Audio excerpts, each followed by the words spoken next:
My father looked at my 80-year-old grandfather shivering in his wheelchair, then looked me dead in the eye and slammed the heavy oak door in our faces. It was Christmas Eve, 5 degrees below zero, and we had just been evicted from our own family dinner. As the snow settled on my eyelashes, I thought we had lost everything. I thought we were broken. What I did not know, and what my father definitely did not know, was that the shivering old man beside me was not a burden. He was a secret billionaire with a real estate portfolio worth $4.2 billion. And he was about to teach my father a lesson that money cannot buy. Before I continue this story of the coldest night and the sweetest revenge, let me know where you are watching from in the comments below. Hit like and subscribe if you have ever been underestimated by the very people who were supposed to protect you. My name is Zara. At 29 years old, I had spent my entire life trying to prove my worth to a father who only spoke the language of status. Growing up, my father Marcus was obsessed with appearances. He was a mid-level executive who spent money he did not have to impress people he did not like. This Christmas was supposed to be his masterpiece. He had rented a sprawling 12-bedroom mansion in the most expensive district of Atlanta just to host the Huntington family. The Huntingtons were old money, the kind of wealthy white family that owned banks and country clubs, and my father was desperate to marry my younger brother Dion into their lineage. I pulled up to the rented mansion in my 10-year-old Honda, the engine sputtering as I parked behind a line of leased luxury SUVs. I walked around to the passenger side to help Grandpa Otis. The winter wind was biting, cutting right through my coat. Grandpa Otis sat there, wrapped in his favorite faded wool coat, the one with the patch on the elbow. He looked frail, his hands trembling slightly as I lifted him into his wheelchair. He was the only person in this family who had ever loved me unconditionally. While my father and brother chased clout, Grandpa and I spent our weekends volunteering at the community shelter. We made our way up the long, perfectly shoveled driveway. Through the massive bay windows, I could see the chaos inside. It looked like a movie set. My father was running around in a $3,000 tuxedo, screaming at the catering staff. My brother Dion was lounging on a velvet sofa, scrolling on his phone, completely useless. I pushed the front door open, struggling to maneuver the wheelchair over the high threshold. The warmth of the house hit my frozen cheeks, smelling of pine needles and expensive roasted duck. But the moment we crossed the threshold, the temperature in the room dropped faster than the air outside. My father froze. He dropped the crystal vase he was adjusting and stormed over to us. His face was not filled with holiday joy or welcome. It was twisted with pure, unadulterated horror. He did not even look at me. His eyes were glued to Grandpa Otis's faded coat and the scuffed wheels of his chair. "What are you doing?" Marcus hissed, his voice low and dangerous. He looked around frantically to make sure the catering staff were not listening. "I told you to come at 6. It is 5:30. And look at him. Look at this mess." I brushed the snow off my shoulders and stood tall. "Hello to you too, Dad. Merry Christmas. We are early because the heater in my car died and Grandpa was freezing." Marcus did not care. He grabbed the handles of the wheelchair and yanked it back, almost tipping Grandpa out. I instinctively grabbed his arm. "Don't you dare touch him," I snapped. My father slapped my hand away. "Look at what he is wearing, Zara. I sent you $500 to buy him a suit. A proper suit. He looks like a homeless person. He looks like a beggar. The Huntingtons are going to be here in 20 minutes. Do you understand what that means? They own half the city. If they see this, if they see that, my father looks like he crawled out of a dumpster. The wedding is off. The deal is off. Everything I have worked for is gone." Grandpa Otis looked up, his eyes watery but sharp. "I like this coat, Marcus. It is warm." "Shut up, old man," my father spat back. "You do not get to speak. You are here because I am a benevolent son who doesn't want you to rot in a nursing home, not because I want you here." I felt the heat rise in my chest. My father stood there, smelling of expensive cologne and desperation, looking at the man who raised him with absolute disgust. "Dad, stop it," I said, my voice shaking with anger. He is your father, and this is Christmas. Who cares what the Huntingtons think? If they judge us for having an elderly grandfather, they are not worth impressing. My father laughed a cold, humorless sound. That is why you are a loser, Zara. That is why you work for a non-profit making pennies while Dion is about to marry into millions. You think small. You think like a peasant. I am trying to elevate this family, and you two are anchors dragging me down. He looked at the front door, then back at the kitchen. He grabbed the wheelchair again. You are not staying in the living room. Absolutely not. He pushed Grandpa roughly across the polished marble floor, the wet wheels leaving streaks of mud and melting snow. I ran after him. Marcus pushed the wheelchair through the swinging doors into the kitchen where the chaos of the catering staff was in full swing. The air was thick with steam and the clatter of pans. He shoved Grandpa into a tight corner near the garbage disposal behind a stack of crates. You stay here, Marcus ordered, pointing a manicured finger at Grandpa's face. You do not come out. You do not speak to the guests. You do not wheel yourself into the hallway to get a drink. If you need water, drink from the tap. He turned to me, his eyes wide and manic. And you? You are the help tonight. I told the Huntingtons you are just a distant cousin who needed work. Do not correct them. You make sure he stays quiet. If he makes a mess, you clean it up. I looked at my father, really looked at him. I saw the sweat beading on his forehead, the terror in his eyes that someone might discover he came from humble beginnings. Dad, I said quietly, you are ashamed of us. I am ashamed that you have no ambition, he corrected, straightening his bow tie in the reflection of the microwave. I am ashamed that I have to hide my own family because you refuse to look the part. Suddenly, a melodious two-tone chime echoed through the massive house. The doorbell. My father jumped as if he had been shot. He checked his watch. They are early. He smoothed his jacket and fixed a fake bright smile on his face. He leaned in close to me, his breath hot in my ear. Listen to me, Zara. One sound. If I hear one cough, one squeaky wheel, or one word from either of you that embarrasses me, I will throw you both out into the snow, and I won't let you back in. Do not test me. He spun around and marched out of the kitchen, letting the swinging door slap shut in my face. I stood there in the fluorescent light of the kitchen, surrounded by strangers in catering uniforms who looked at us with pity. I looked down at Grandpa. He was brushing a piece of lint off his old coat. He looked up at me and winked. Don't worry, sweet pea, Grandpa whispered, reaching into his pocket. Let them have their appetizers. The main course is going to be very hard for them to swallow. I held my breath as the heavy front door creaked open. From the kitchen, through the small circular window in the swinging door, I could see them. The Huntingtons had arrived. They swept in like royalty, visiting a peasant village wrapped in furs and cashmere that cost more than my entire college tuition. Mrs. Huntington was inspecting the foyer chandelier with a critical eye, while Mr. Huntington barely acknowledged my father's eager handshake. And then there was Courtney. She looked flawless in a white silk dress that clung to her frame, her blonde hair cascading over her shoulders like a waterfall of gold. But her eyes were cold, scanning the room not with appreciation, but with calculation. My father was practically bowing to them, his laughter too loud, his posture too rigid. He was performing for his life. In the kitchen, the air was thick with tension. The catering staff moved silently around us, eyes averted, trying to pretend they did not see the old man in the wheelchair and his granddaughter hiding in the corner like fugitives. A kind young waiter had slipped Grandpa a small bowl of tomato soup, and he was eating it with shaking hands, trying to warm himself up after the freezing cold outside. I adjusted his collar, my heart aching as I saw a shiver run through his frail body.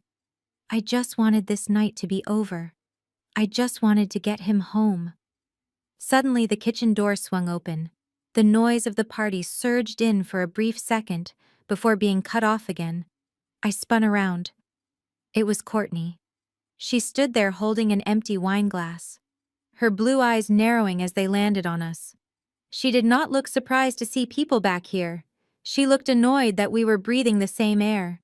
She stepped forward, her high heels clicking sharply on the tile floor, a predator closing in on wounded prey. The scent of her expensive perfume, something heavy and floral, instantly overpowered the smell of the food. "So this is the help Marcus mentioned," she drawled, her voice dripping with disdain. She looked me up and down, sneering at my simple sweater and jeans. "And who is this?" She pointed a manicured finger at Grandpa Otis. I stepped between her and Grandpa. "This is my grandfather Otis, and I am Zara Marcus's daughter." Courtney let out a short, cruel laugh. "Oh, right, the black sheep.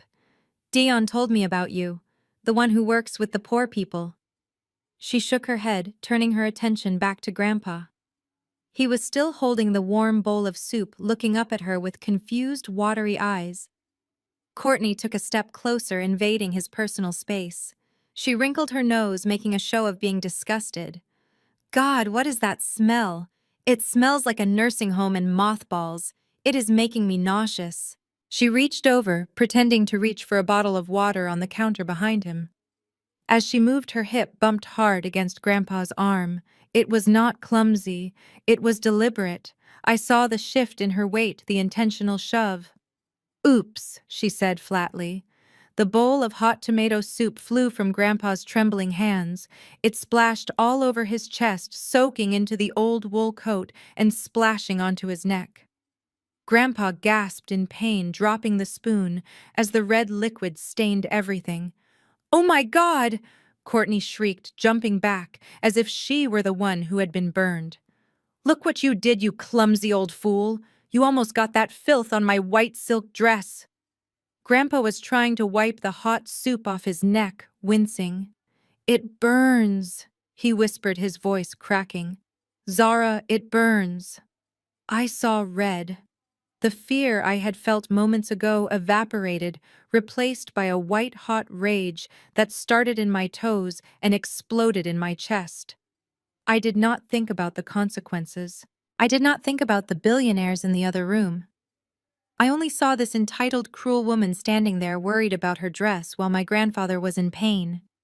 "You did that on purpose," I said, my voice shaking, not with fear but with fury. Courtney rolled her eyes, checking her hem for spots. "Don't be dramatic. He shouldn't be here anyway. Look at him. He looks like a trash bag someone forgot to take out to the curb. Honestly, it is doing him a favor. Maybe the soup will cover up the smell of poverty." That was it. The tether snapped. I took one step forward and swung my hand with every ounce of frustration, hurt, and anger I had held back for 29 years. My palm connected with her cheek with a sound like a cracking whip. It was loud, sharp, and satisfying. Courtney's head snapped to the side. She stumbled back, clutching her face, her eyes wide with shock. For a second, there was absolute silence in the kitchen. Even the chef stopped chopping. Then Courtney screamed. It was a high, piercing shriek that shattered the atmosphere. The kitchen doors burst open. My father, Marcus, was the first one through, followed by Dion and the Huntingtons. My father looked from Courtney, who was sobbing fake tears, and pointing at me, to Grandpa, covered in soup, and finally to me, standing with my hands still tingling. "She hit me," Courtney wailed, throwing herself into Dion's arms. "That animal attacked me. I was just trying to help the old man, and she slapped me." My father did not ask what happened. He did not look at his own father, who was wiping tomato soup from his stinging skin. He did not ask me for my side of the story. He saw his golden ticket to wealth, crying, and he saw the daughter he despised standing tall.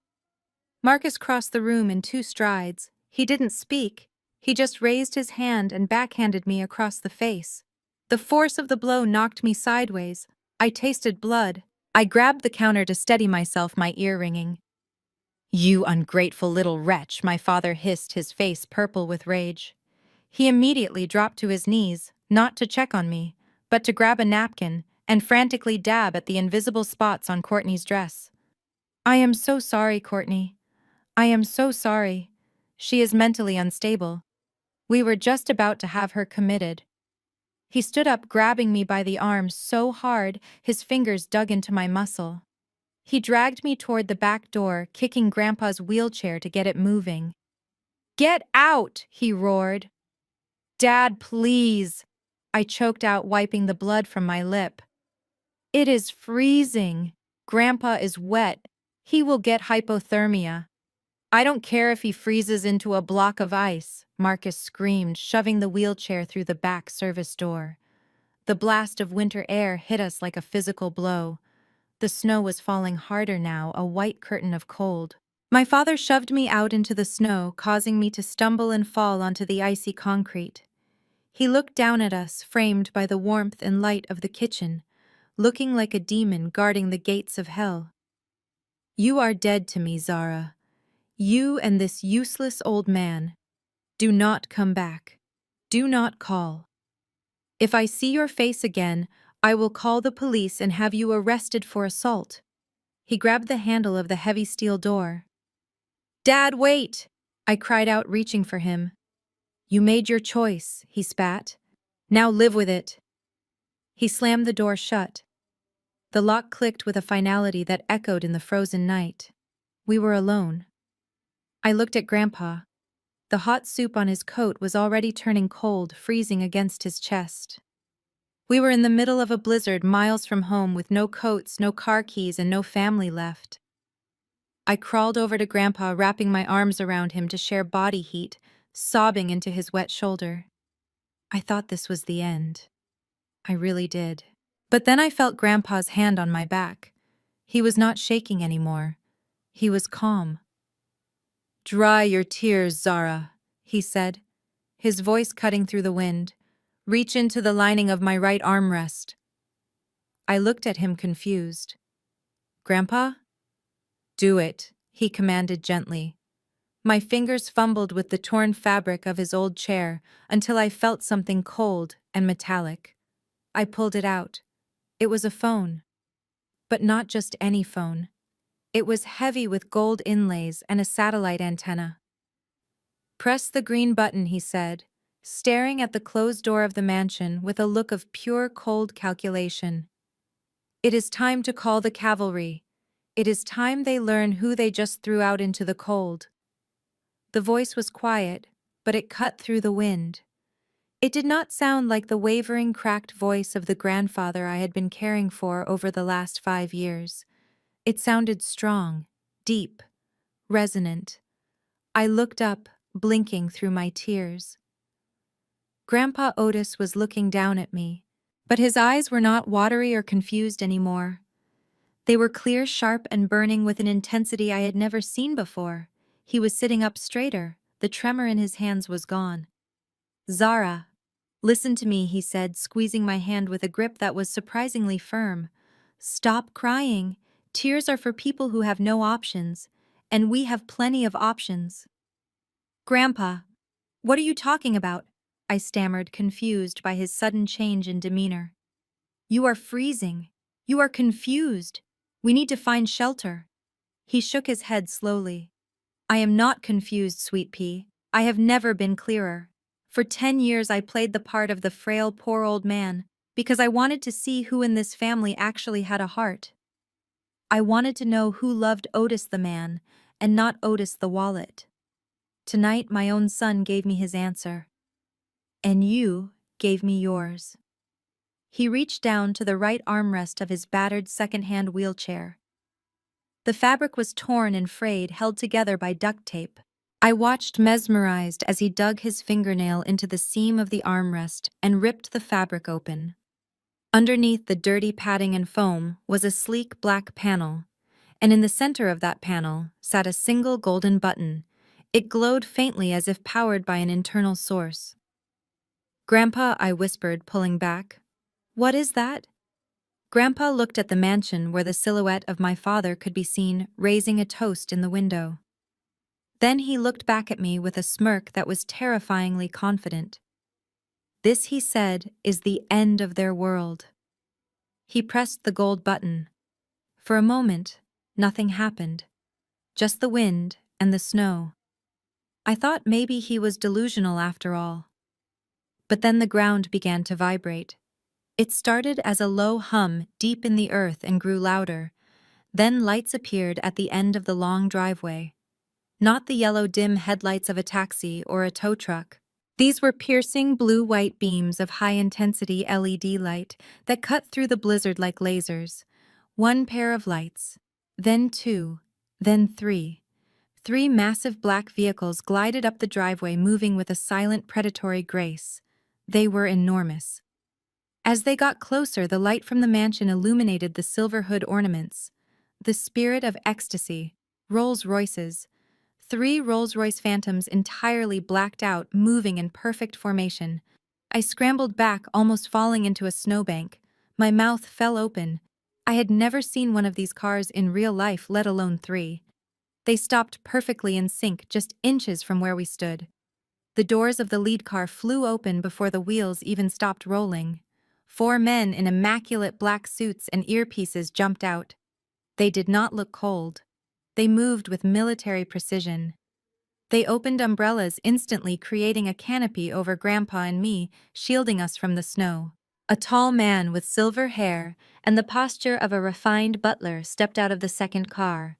He walked straight to Grandpa Otis, ignoring the mud and the slush ruining his polished shoes. He bowed low, a deep, respectful bow that lasted a full 3 seconds. "Chairman Otis," the man said, his voice smooth and professional. "We received the distress signal. I apologize for the delay. The weather conditions required us to reroute the convoy." Grandpa Otis waved a hand dismissively. "It is fine, Winston. Just get my granddaughter out of the cold." Winston turned to me. "Madame." He gestured to the open door of the Rolls-Royce. The interior glowed with warm, ambient light. The seats looked like they were made of clouds.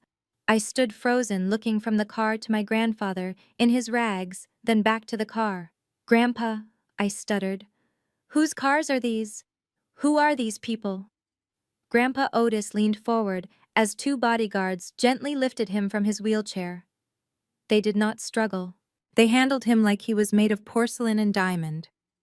"They work for me," Zara, Grandpa said, settling into the plush leather seat of the Phantom. "Or rather, they work for OZ Holdings, my company." One of the bodyguards folded the old wheelchair. "Toss it," Grandpa commanded. "Winston, bring the heater."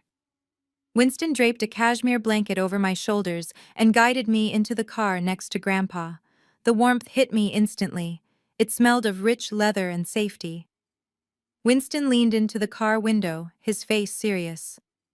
"Sir, the helicopter is on standby at the private airfield. The pilot is ready for takeoff. Where shall we take you tonight? Do you wish to go to the Hamptons estate to rest, or straight to the penthouse in Manhattan?" I looked at Grandpa. He was rubbing his hands together, warming up. He looked out the tinted window at the house where my father lived, the house where he had been treated like garbage for years. His eyes narrowed. "Take us to Manhattan." "Winston," Grandpa said, his voice cold as ice. "Call the legal team. Wake them up. I don't care what time it is. I want a full audit of my son's company on my desk by morning." He turned to me, and for the first time that night, he smiled a genuine, dangerous smile. "We are going to the city, Zara. I need to teach my son a lesson about what money really looks like. And trust me, it is going to be a very expensive lesson." The interior of the Rolls-Royce Phantom was quieter than a library and warmer than a summer day.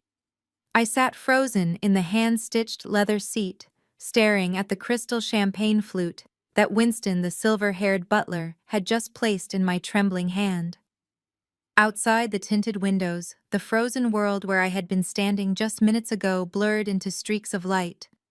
My grandfather sat opposite me. He had shed the tattered wool coat that my father had mocked. Underneath, he wore a crisp white shirt, and Winston was currently helping him into a midnight blue velvet blazer that looked like it cost more than my car.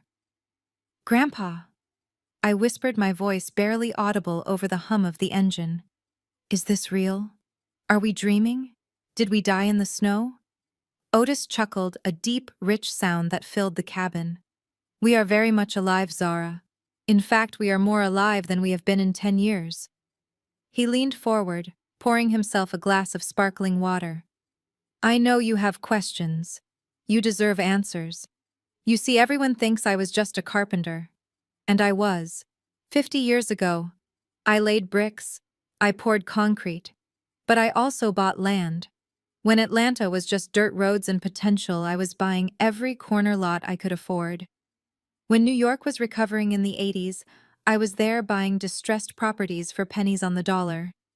He took a sip, his eyes darkening slightly. But money changes people, Zara. It acts like a magnifying glass. It shows you who people really are. When your grandmother passed away 10 years ago, I saw the greed in Marcus's eyes. He did not cry for his mother. He asked about the will. He asked about the life insurance. That was the day I decided to die. Or at least the billionaire Otis decided to disappear. I created OZ Holdings to manage my assets blindly, and I became just Otis, the retired frail old man with a bad hip and a fixed income. I stared at him, tears pricking my eyes again. So the last 10 years. The small apartment, the coupon clipping, the bus rides. It was all a test. It was a filter, he corrected gently. I wanted to see who would care for me when I had nothing to offer but my company.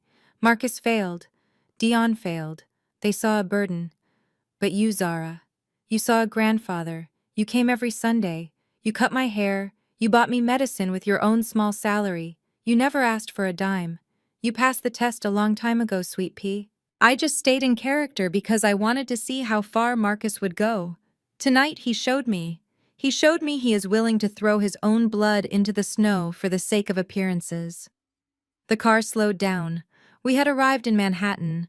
The convoy pulled up to a private entrance of the tallest, most imposing glass skyscraper in the city, the Spire. I knew this building. Everyone knew this building. It was the playground of the ultra-rich. We did not go through the lobby.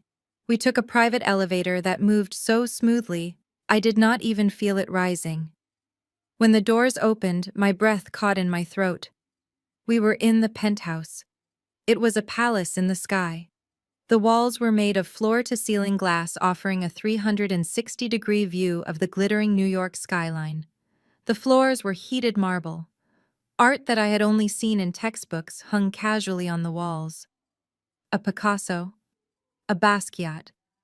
It was $85 million of pure, unadulterated power. "Welcome home," Otis said, wheeling himself out of the elevator. He did not need help anymore. On the smooth floors of his own empire, he moved with speed and precision. He led me past a grand piano and a sunken living room to a massive office at the far end of the apartment. The desk was made of mahogany wide enough to land a plane on. Behind the desk stood a steel wall safe taller than me. "Winston, the files," Otis commanded. Winston appeared from nowhere, placing a thick leather binder on the desk. Otis placed his palm on the scanner of the safe. It beeped and hissed open, revealing stacks of gold bars, bonds, and documents. But Otis ignored the gold. He picked up a simple blue folder from the binder Winston had brought. "Come here, Zara. Look at this." I walked around the desk, my legs feeling like jelly.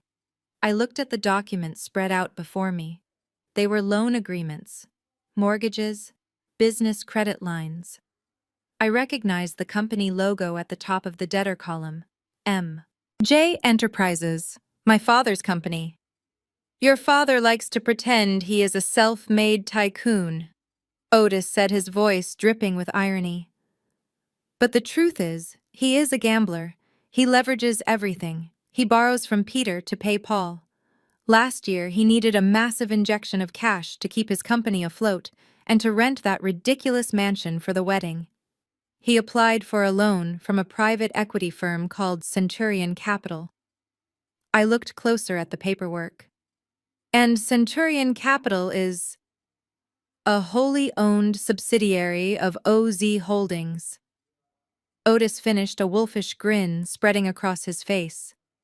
"He borrowed $5 million from me, Zara. He just doesn't know it. He thinks he borrowed it from a faceless corporation. He put up everything as collateral. His company, his future earnings, even the lease on his car." Otis slammed the folder shut. The sound echoed like a judge's gavel. "He is technically in default as of yesterday. I was going to give him a grace period. I was going to be kind. But after he left us to freeze, Otis reached into the safe again. He pulled out a small, sleek black box. He opened it and slid it across the mahogany desk toward me. Inside sat a card. It was made of black titanium. Heavy. Cold. It had my name engraved on it. Zara Jenkins. Next to it was the logo of OZ Holdings. "This is the Centurion card," Otis said softly. "It is not just a credit card. It is a key. It gives you direct access to the family trust and executive decision-making power over our subsidiaries, including Centurion Capital." I picked up the card. It felt electric in my hand. It felt like a weapon. Otis looked me dead in the eye. "From tomorrow morning, you are the new acting director of Centurion Capital. You are the one holding his leash. You are the one who decides if we extend his loan or if we call it in and crush him." He leaned back in his leather chair, steepling his fingers. "So, Director Zara, what do you want to do with your father's company?" I looked at the card, then at the view of the city below, and finally at the reflection of myself in the dark glass. I didn't look like the shivering girl in the snow anymore. I looked like someone who finally had the power to fight back. I slid the card into my pocket. "I want to go to the wedding, Grandpa," I said, my voice steady. "And I want to give him a wedding present he will never forget." The sun rose over Manhattan the next morning, turning the steel and glass of the skyline into pillars of fire. For the first time in 29 years, I did not wake up worrying about rent, or my car breaking down, or how I would afford groceries. I woke up in sheets made of Egyptian cotton that felt like silk against my skin. But there was no time to luxuriate. Grandpa Otis was already up sitting on the terrace with an espresso and the Financial Times. He had told me that today was about transformation. If I was going to dismantle my father's ego, I had to look the part. I had to look like someone who could buy and sell him without blinking. By 8 a.m., the penthouse was buzzing. Winston had summoned a team of personal shoppers and stylists from the most exclusive boutiques on Fifth Avenue. These were not the kind of people who asked you what your budget was. They were the kind of people who told you who you were going to be. I stood in front of a floor-to-ceiling mirror as they went to work. They stripped away the Zara who shopped at discount racks. They took away the scuffed boots and the pilling sweaters that smelled of anxiety and secondhand smoke. In their place, they built armor. First came a tailored suit from a Milanese fashion house cut so sharp it could draw blood. The fabric was a deep midnight navy wool that absorbed the light. Then a pair of stiletto heels that added 3 inches to my height and changed the way I stood. My spine straightened, my chin lifted. When the stylist finished with my hair, pulling it back into a sleek, commanding bun that highlighted my cheekbones, I stared at my reflection. I did not recognize the woman staring back. The fear was gone from her eyes. The hesitation was gone from her posture. She looked dangerous. She looked expensive. She looked like a CEO. Winston nodded approvingly from the doorway. "You look like your grandmother, Miss Zara." She was a force of nature, too. I was just adjusting the cuffs of my blazer when my phone buzzed on the mahogany desk. The screen lit up with a picture I had forgotten to change. It was a photo of my father and me from my college graduation, one of the few times he had smiled at me.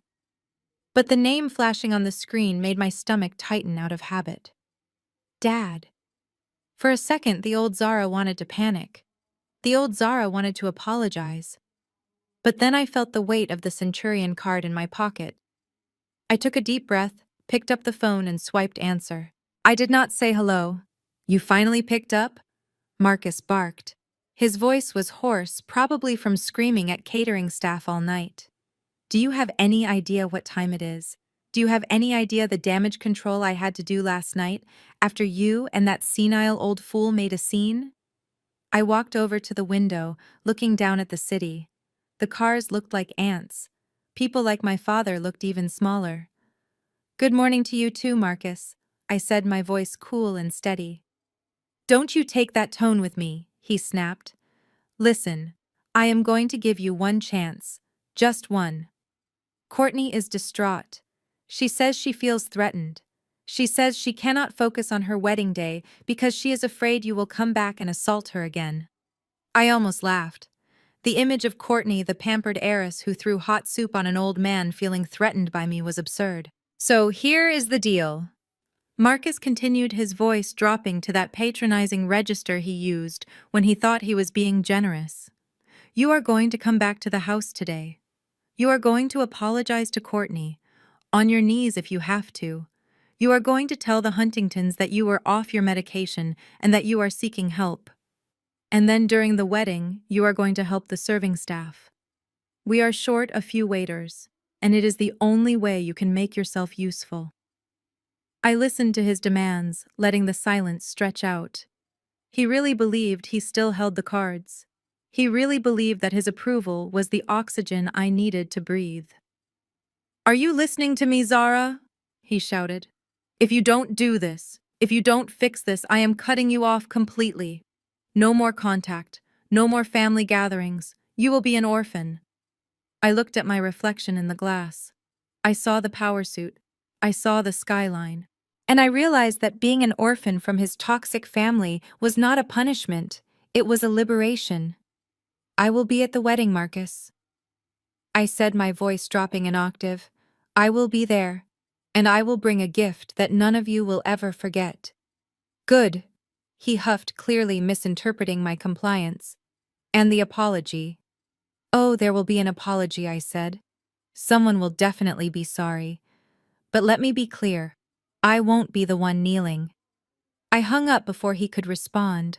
I tossed the phone onto the desk and sat down in the leather executive chair. It was time to get to work. Grandpa Otis had given me the login credentials for OZ Holdings and by extension the access to the internal audits of all our subsidiaries. I pulled up the file on MJ Enterprises, my father's company. The numbers danced across the screen. At first glance, it looked like a standard failing business. Declining revenue, bloated overhead, excessive spending on client entertainment. But then I saw something strange. I narrowed my eyes, leaning closer to the monitor. There were a series of monthly withdrawals listed under consulting fees. They were irregular amounts, $5,000 here, $12,000 there. Last month it was $20,000. I clicked on the transaction details. The money wasn't going to a consulting firm. It was being routed through a shell company, but the digital footprint was sloppy. Whoever was moving this money wasn't a professional embezzler, they were an amateur. I traced the IP address of the transfers. It originated from a residential address. I typed the address into the search bar. It was my father's house. My heart began to race.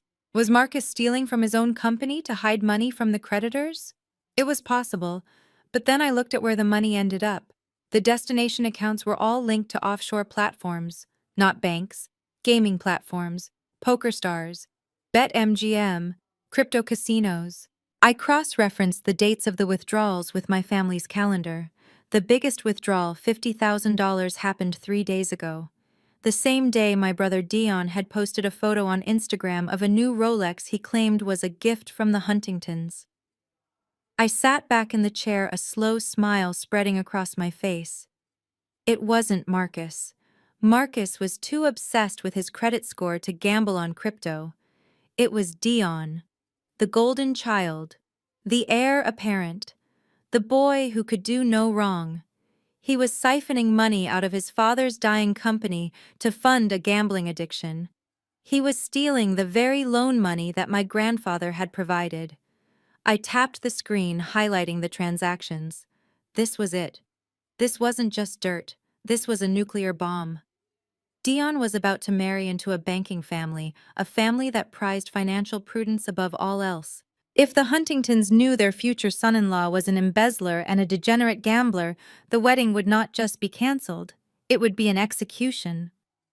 I printed the documents. The printer hummed, spitting out the pages that would destroy my brother's life. I stacked them neatly in a pile. I picked up the first page and held it up to the light. I had my first weapon.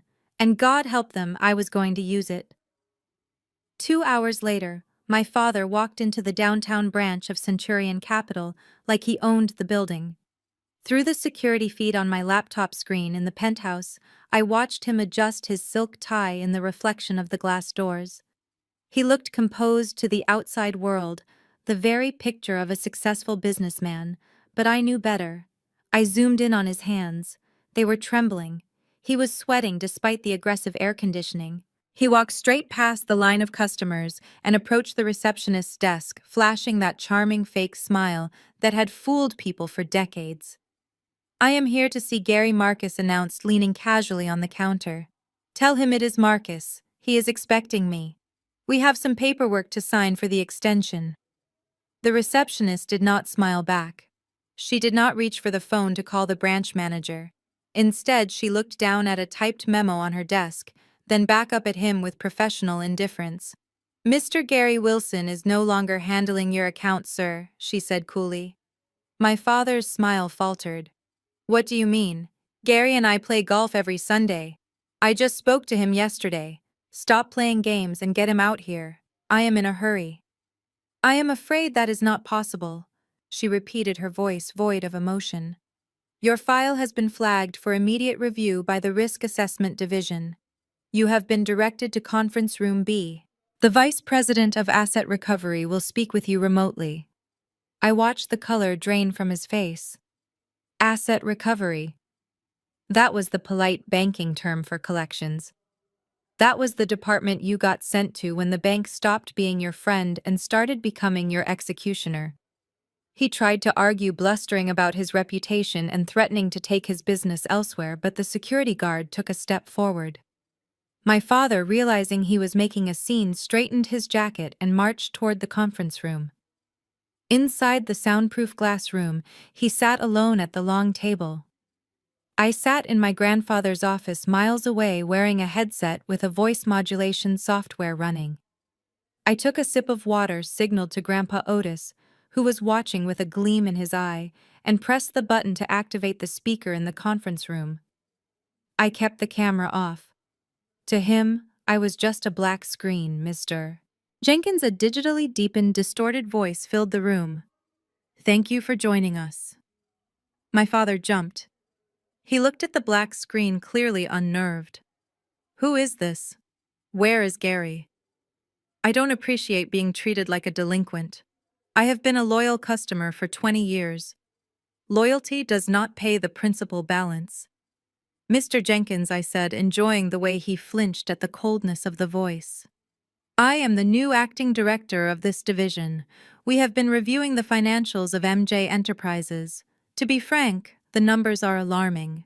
You are leveraged to the hilt, your liquidity is non-existent, and yet you are currently hosting a wedding that is estimated to cost $300,000. My father's face turned a deep shade of red. "How I spend my personal money is none of your business. The company is fine. We just have a cash flow issue. I need the extension on the credit line to bridge the gap until the next quarter. It is standard procedure." "Gary promised me." "Promises made by previous management are not binding," I interrupted. "And regarding your personal spending, it becomes our business when you use company assets as collateral. According to the loan agreement you signed 5 years ago, your primary residence, the mansion on Peachtree Lane, is listed as security against the business loan." He swallowed hard. He knew that, but he never thought anyone would actually call him on it. "So, here is the situation," I continued, leaning into the microphone. "We are exercising our right to accelerate the debt. We are recalling the full amount of the loan. You currently owe Centurion Capital $2.1 million.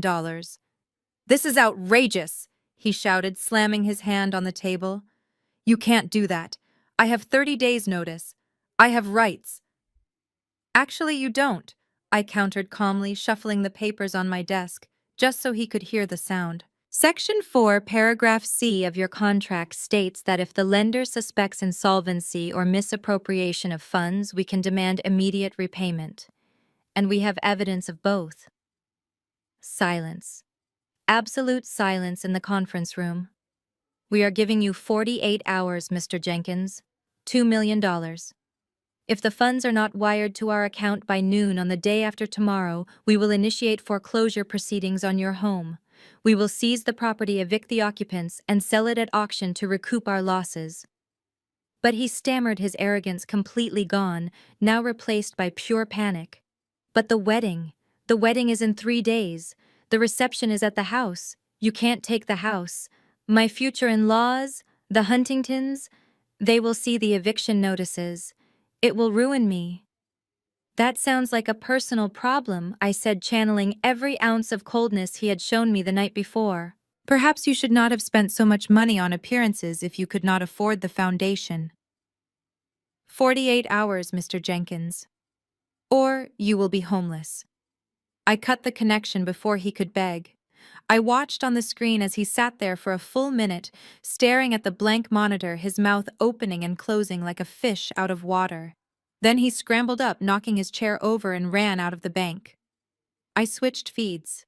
I did not have cameras inside his house, but I had access to the GPS tracker on his car, another asset technically owned by the company. I watched the little dot race through the city streets, breaking every speed limit. He was heading home.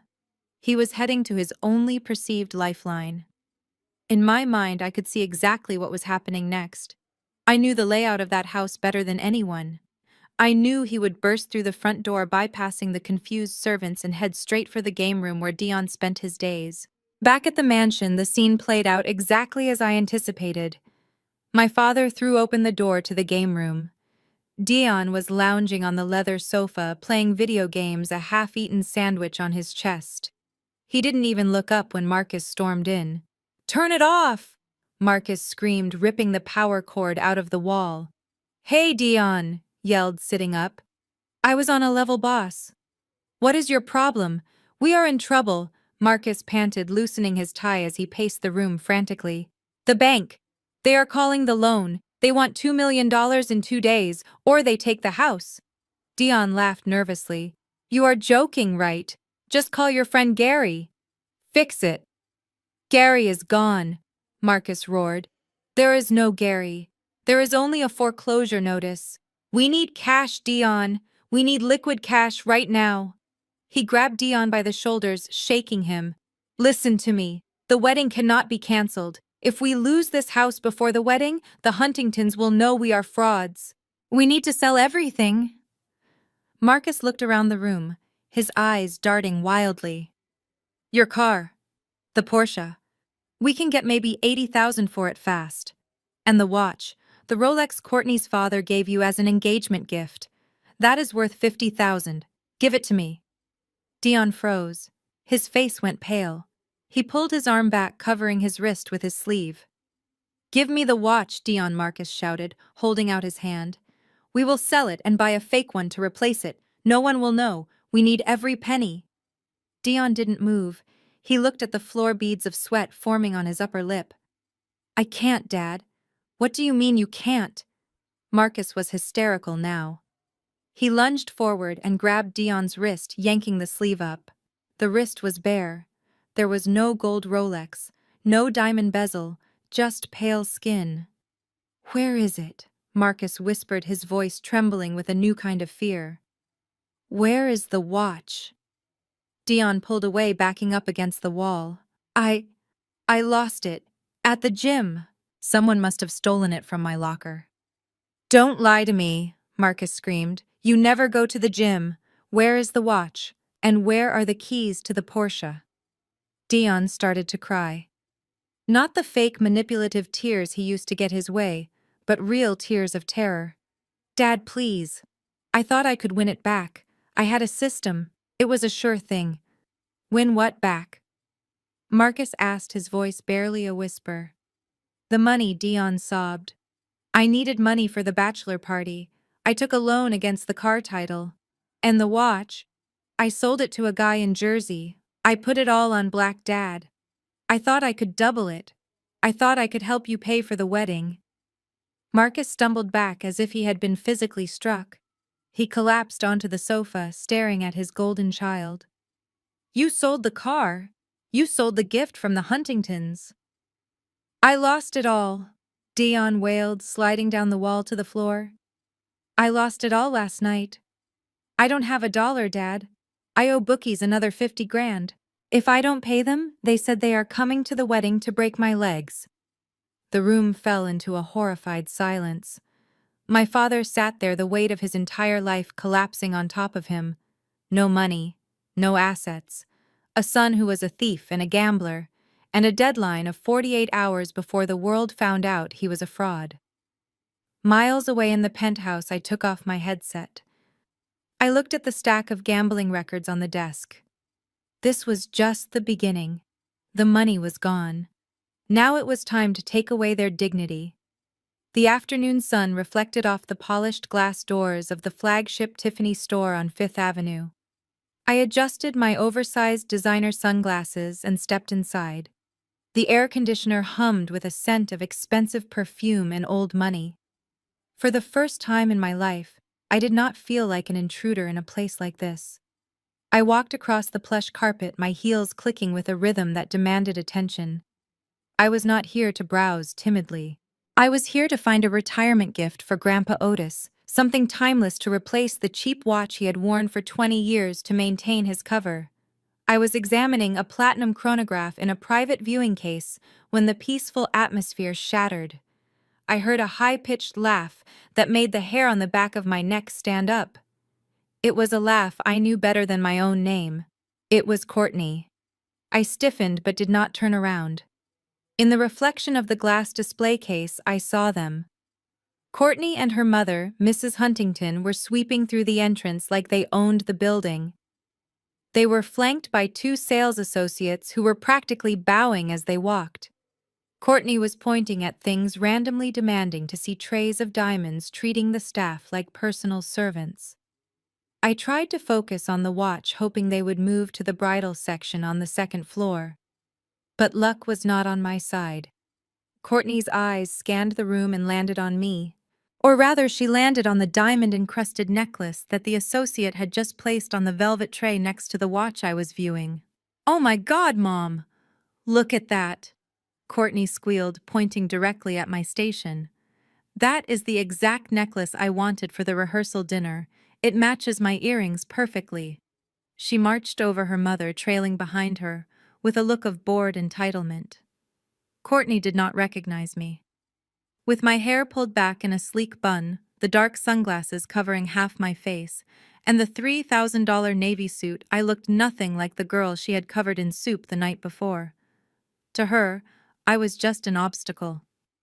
She reached over my shoulder, her manicured hand snatching the necklace right off the velvet tray before I could even pick it up. "Excuse me," she said to the sales associate helping me, ignoring my presence entirely. "Why is this out here? I told your manager to put the eternity collection aside for me. I am a Huntington. We have an account here." The associate, a young man named Pierre, who had been very polite to me until this moment, looked nervous. He glanced at Courtney, then at Mrs. Huntington, and finally at me. He saw two women he recognized from the society pages, and one woman he didn't know. The calculation in his eyes was instant and disappointing.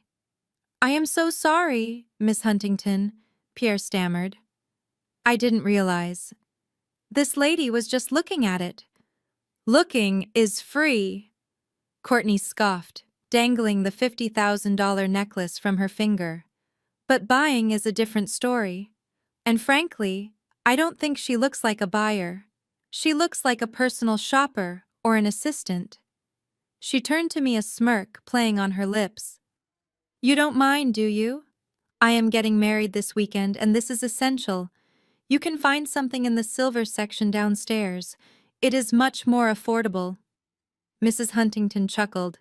"Yes, run along, dear. Let the adults talk business." I felt a familiar heat rising in my chest, but this time it wasn't shame. It was amusement. I slowly turned to face them, keeping my expression neutral behind the dark lenses. I was not finished viewing, that I said, my voice low and controlled. "Please put it back." Courtney blinked, surprised that the assistant was talking back. "Excuse me, do you know who I am?" "I know exactly who you are," I said. "You are a woman with bad manners and a fiancé who gambles away his inheritance." The color drained from Courtney's face. Mrs. Huntington gasped. Pierre, the sales associate, looked terrified. How dare you? Mrs. Huntington hissed. Pierre, get the manager. Immediately.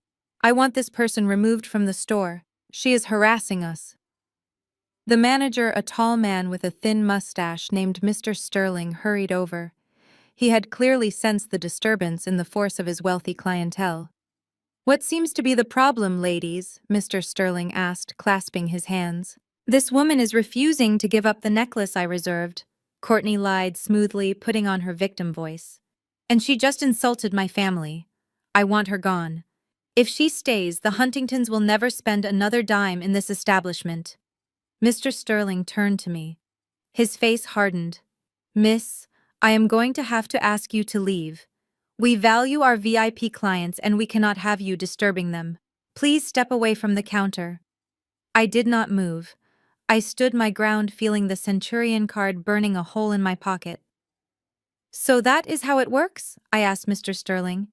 You kick out the quiet customer to please the loud one just because of their last name. Mr. Sterling sighed, looking at his watch. Miss, please. Don't make me call security. You are clearly out of your element here. I smiled. It was a cold, sharp smile. I reached up and slowly took off my sunglasses. Hello, Courtney? Hello, Mrs. Huntington. Courtney dropped the necklace. It landed on the velvet tray with a soft thud. Her eyes went wide, darting from my face to my suit, then to the shoes. She looked like she was trying to solve a complex math equation and failing. Zara, she whispered. What? What are you wearing? Did you steal that? Mrs. Huntington squinted at me. The cleaning girl. Marcus's daughter. What on earth are you doing here? Are you following us? I ignored them. I turned my attention to Mr. Sterling, who was looking very confused. Mr. Sterling, I said, keeping my voice calm, but raising the volume just enough so the other shoppers could hear. My name is Zara Jenkins. I represent OZ Holdings. I reached into my pocket and pulled out the black titanium card. I placed it gently on the glass counter. It made a heavy metallic clink that sounded like a gavel striking a sound block. Mr. Sterling stared at the card. His eyes bulged. He knew what that card was. It was the Centurion, but not just the regular black card. It was the business tier, the kind with no spending limit, the kind that invited you to private islands. I want to make a purchase, I said, tapping the card with my index finger. Mr. Sterling swallowed hard. Of course, Miss Jenkins. What? What would you like to see? The necklace. No, I said, looking at Courtney, who was staring at the card with a mixture of greed and fear. I don't want the necklace. I want the collection. The collection, Mr. Sterling stammered. The entire Eternity collection, I clarified. Every necklace, every bracelet, every ring. I am buying it all, right now. The room went silent. Courtney's mouth fell open. Mrs. Huntington grabbed her daughter's arm for support. Pierre looked like he was about to faint. That is over $4 million of inventory. Miss Jenkins. Mr. Sterling breathed, his hands shaking slightly. Is that a problem? I asked, raising an eyebrow. Or do I need to call my grandfather Otis and tell him his favorite jewelry store declined his money? No, Mr. Sterling yelped. No, absolutely not. We would be honored. He reached for the card, but I covered it with my hand. There is one condition, I said, my voice turning to steel. Anything, Mr. Sterling said, sweating now. I looked at Courtney. She looked small. She looked cheap in her expensive dress. I will complete this purchase only if you agree to institute a lifetime ban on these two individuals. I pointed directly at Courtney and her mother. What? Courtney shrieked. You can't do that. They are loud. I continued, speaking only to the manager. They are disruptive. They harass paying customers. And frankly, they lower the brand value of this establishment. I want them escorted out immediately, and I want their names flagged in your system globally. If I ever see them in a Tiffany store again, I will pull my business. And trust me, my business is worth a lot more than theirs. Mr. Sterling looked at the $4 million sale in front of him. Then he looked at Courtney, who was red-faced and screaming. It was not a difficult choice. Capitalism has no loyalty, only interests. Mr. Sterling straightened his tie and turned to the Huntingtons.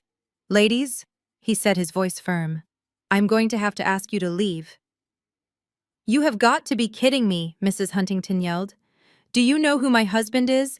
I know who this card belongs to, Mr. Sterling said, gesturing to the black titanium. Security. Two burly guards in black suits stepped forward. They did not bow this time. They took Courtney and Mrs. Huntington by the elbows. Get off me, Courtney screamed, as she was dragged toward the revolving doors. Zara. You will pay for this. You are dead. I watched them go. Watched as they were unceremoniously dumped onto the sidewalk of Fifth Avenue in front of a crowd of tourists. I turned back to the counter where Mr. Sterling was already punching numbers into the terminal. Wrap it up, I said, putting my sunglasses back on, and throw in that men's watch. I have a wedding to attend.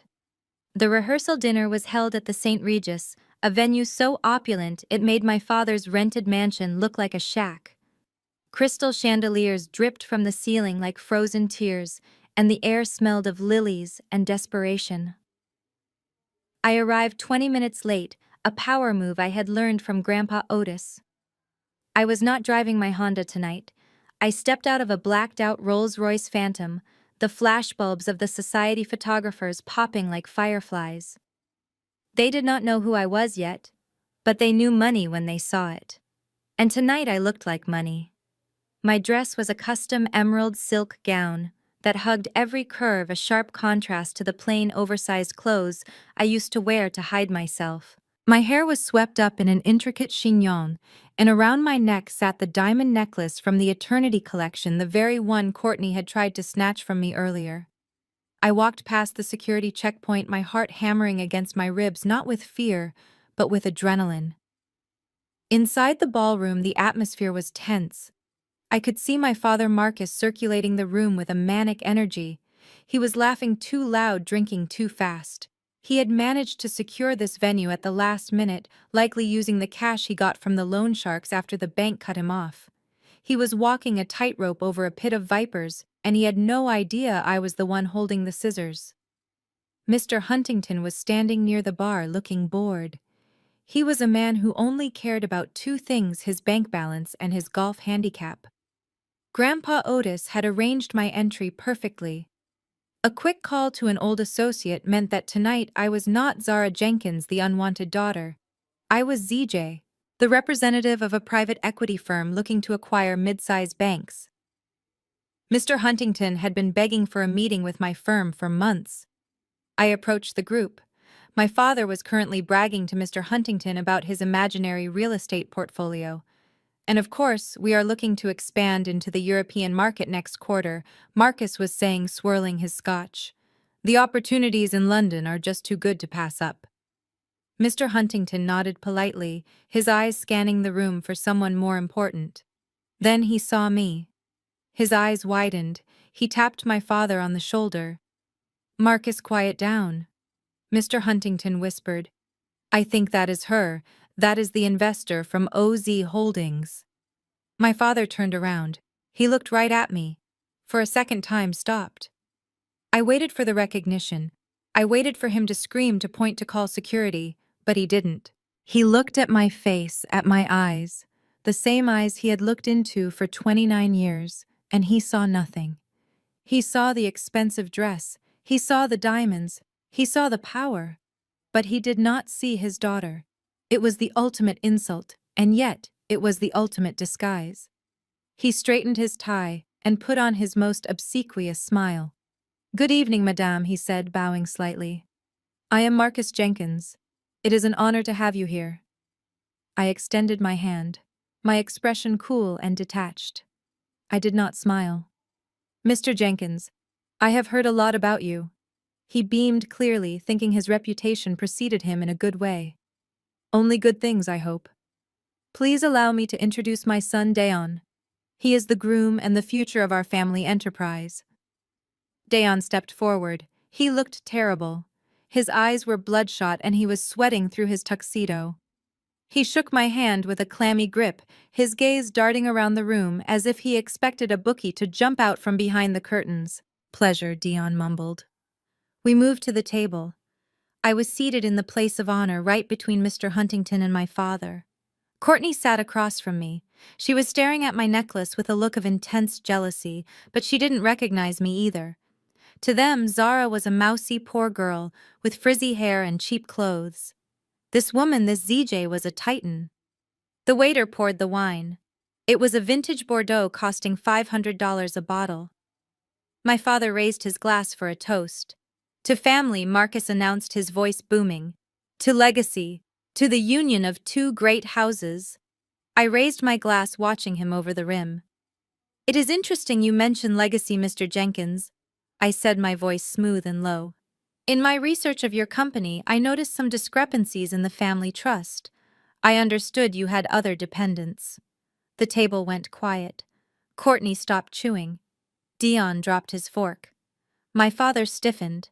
He took a long sip of wine, his eyes narrowing slightly. "I am not sure what you mean." I swirled the red liquid in my glass. "Rumors, mostly. I heard you had a daughter, and a father who lives with you.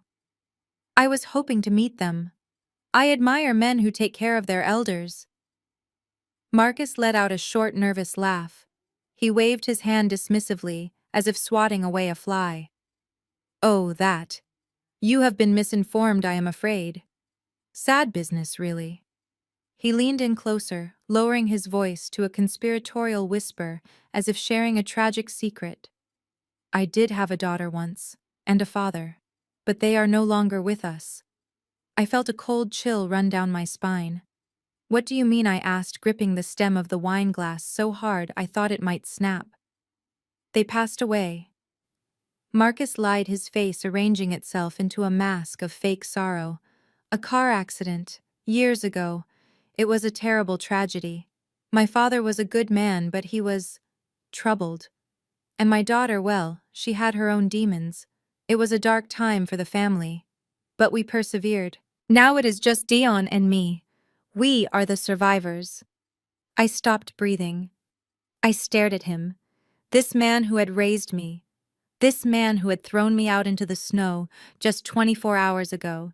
He had not just erased me from his life, he had erased me from existence. He had killed me off to save face in front of a potential investor. Dion nodded along, taking a huge gulp of wine. "Yeah. Real sad. We miss them every day." Courtney chimed in, eager to be part of the conversation. "It was heartbreaking. Marcus is practically a saint for how he handled it. He is so strong." I felt the rage rising in my throat like bile. I wanted to flip the table. I wanted to scream that I was sitting right there, that his father was alive and richer than he could ever dream of being. I wanted to shatter his lie into a million pieces. But I didn't.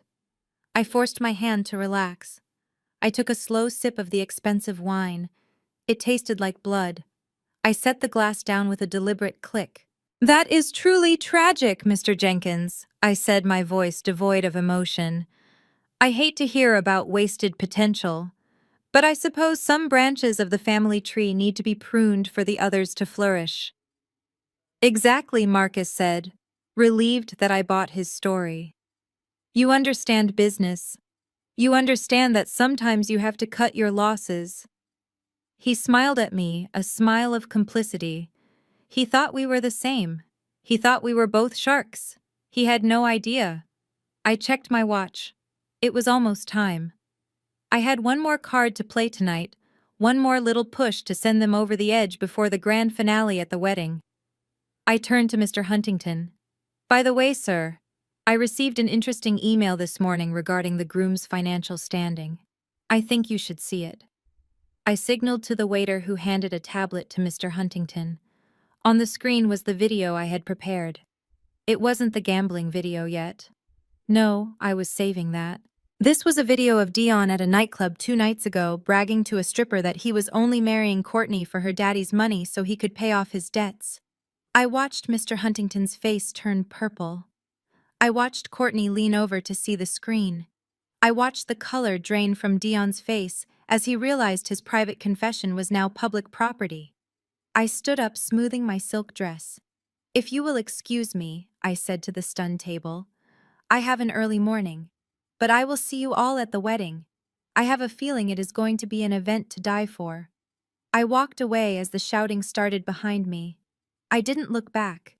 I just walked out into the cool night air where the Rolls-Royce was waiting. One lie down. 1,000 truths to go. I walked to the edge of the ballroom, standing in the shadows where the light from the crystal chandeliers could not reach me. I watched them. The happy family. My father Marcus was clinking his glass against a spoon, signaling for silence. He was about to give a speech that was undoubtedly filled with lies about honor and integrity. But I was not going to let him speak. I reached into my clutch and pressed the send button on my phone. A single message to Winston, who was waiting in the control booth. Execute. Suddenly, the lights in the ballroom flickered and died. A murmur of confusion rippled through the crowd. A spotlight hit the massive projection screen behind the head table. Everyone turned, expecting to see a montage of childhood photos or a romantic slideshow of Courtney and Dion. My father smiled, adjusting his tie, thinking this was a surprise gift from the wedding planner. But it was not a slideshow. Static hissed through the speakers, loud and jarring. Then an image flickered into focus. It was grainy black and white footage time-stamped 48 hours ago. The location stamp in the corner read, "The Diamond Flush Casino Staff Exit." The room went dead silent.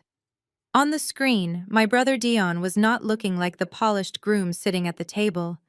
He was a mess. His shirt was torn, his face was bruised, and he was on his knees in a dirty alleyway. Standing over him were two large men with thick necks and baseball bats. "Please." Dion's voice cracked through the ballroom speakers, shrill with terror. "Please, Rocco, I just need a little more time. The wedding is on Saturday. Once I am married, I will have access to everything." "Everything," one of the thugs grunted. "You owe us 50 grand, kid. I can get you more than that." Dion sobbed on screen, grabbing the thug's pant leg. "Listen to me. My father-in-law is Charles Huntington. He runs the biggest private bank in the state. I have seen where he keeps his passwords. I can get you the client list. I can get you the security codes to the vault. Just don't break my legs, please. I will sell them out. I will give you whatever you want." A collective gasp sucked the air out of the room. It was a sound of pure shock. I looked at the head table. Mr. Huntington was no longer looking bored. His face had turned a deep, violent shade of purple. He was gripping the tablecloth so hard his knuckles were white. He slowly turned his head to look at Dion, who was sitting next to him, frozen in absolute horror. Courtney dropped her wineglass. It shattered on the floor, red wine staining her white dress like a gunshot wound. On the screen, the video ended with Dion kissing the thug's shoes. Then the screen went black. For 10 seconds, nobody moved. The silence was heavy, suffocating. Then Mr. Huntington stood up. His chair scraped loudly against the floor. "You little rat!" Mr. Huntington whispered, his voice shaking with rage. "You are going to sell my client list to the mob." Dion snapped out of his trance. He jumped up, knocking his chair over. He looked around the room, his eyes wild, looking for a scapegoat. He looked at the screen, then at his father, and finally his eyes landed on me, standing in the back. But he didn't see me. He saw a ghost. "It is fake," Dion screamed, his voice cracking. "It is not real. It is AI. It is a deep fake." He ran toward Mr. Huntington, hands outstretched. "Charles, you have to believe me. I never said that. I have never been to that casino. Someone is trying to frame me. It is technology. They can make anyone say anything these days. Who?" Mr. Huntington roared, pushing Dion away. "Who would spend the money to create a fake video of you selling me out to criminals?" Dion scrambled for an answer. He looked at Marcus. My father was pale, sweat streaming down his face. He knew it was real. He knew his son was a gambler. But Marcus Jenkins was a survivor. and survivors throw anyone under the bus to save themselves. It is Zara, Marcus shouted, pointing a shaking finger at the empty air, desperate to deflect the blame. The room murmured. Who is Zara? Someone whispered. It is my daughter. Marcus continued, his voice gaining strength as he constructed the lie. The one I told you about. The one who died. But she is not dead. I lied to protect you all. She is alive and she is sick. She is jealous. She has been stalking us. She hates Dion because he is successful. She hates you, Charles, because you represent everything she failed to be. He turned to Mr. Huntington, putting a hand on his chest. Charles, I am so sorry. My daughter Zara. She is mentally unstable. She works in tech. She knows how to do these things. She created this fake video to ruin this wedding because she cannot stand to see us happy. That is why I cut her off. That is why I said she was dead. Because to me, the girl who would do this to her own brother is dead. I stood there hidden by the dim light, listening to my father destroy my character to save his own skin. He was painting me as a villain, a stalker, a tech genius sociopath. He was using my name, the name he had forbidden me to speak in his house, as a shield to protect his golden child. Dion latched onto the lie like a drowning man. Yes. Yes, it is Zara. She sent me threatening texts. She said she would destroy me. She made this video. Look at the pixels. It is fake. I love you, Courtney. I would never betray your family. Courtney looked unsure. She wanted to believe him. She wanted the fairy tale to continue. She looked at her father. Daddy, maybe they are right. You know how crazy people can be. Mr. Huntington hesitated. He looked at Marcus, who was nodding vigorously, the picture of a heartbroken father. I stepped forward. My heels clicked on the parquet floor. The sound cut through the murmuring crowd. I walked out of the shadows and into the pool of light in the center of the room. That is a fascinating story, Mr. Jenkins, I said, my voice calm, projecting to every corner of the room. Everyone turned to look at me, the mysterious investor. ZJ. My father looked at me, confusion in his eyes. He wiped the sweat from his brow. Madame ZJ, I am so sorry you had to witness this family tragedy. Please ignore this. It is just a bitter, estranged relative trying to cause trouble. I smiled. It was not a nice smile. You say this video is a deepfake created by your unstable daughter, Zara? I asked, taking a slow step toward the head table. Yes, Marcus insisted. She is capable of anything. And you say she is doing this because she is jealous of your success and your son's integrity. Absolutely, Marcus said, regaining his confidence. She has always been the black sheep. I reached up and slowly unpinned the intricate chignon in my hair. The dark locks fell around my shoulders, framing my face. I took off the heavy diamond earrings. I wiped the dark lipstick from my mouth with the back of my hand. I looked at him. I really looked at him. Marcus squinted. He tilted his head. Dion stopped breathing. Interesting, I said, dropping the investor accent and using my own voice, the voice he had silenced for 29 years. Because if Zara is the one making the video, then who is standing right in front of you? My father's eyes went wide. His jaw dropped. He looked like he had seen a ghost. Zara, he whispered. I laughed. A dry, cold sound. Hello, Dad. Hello, Dion. It is amazing how much a $3,000 suit and a little confidence can change a person. You didn't even recognize your own daughter across the dinner table. That is how little you ever looked at me.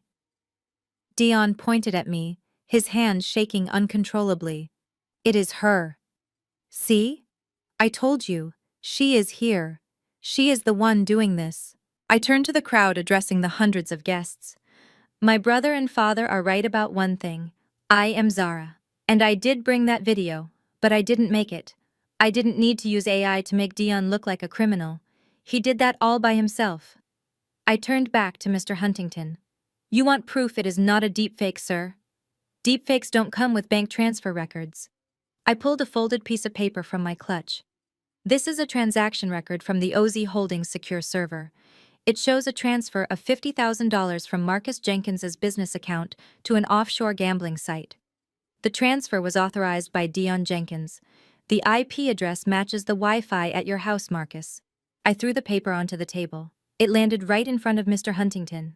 And one more thing, I said, looking at Dion, who was now trembling so hard his teeth were chattering.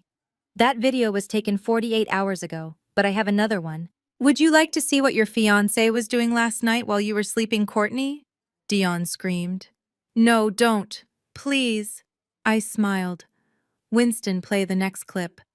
The morning of the wedding did not begin with birds singing or soft sunlight filtering through the curtains. It began with a scream that shattered the windows of the bridal suite on the top floor of the Plaza Hotel. It was Courtney. I was sitting in the lobby cafe sipping an espresso and watching the chaos unfold on the hotel security feed on my tablet.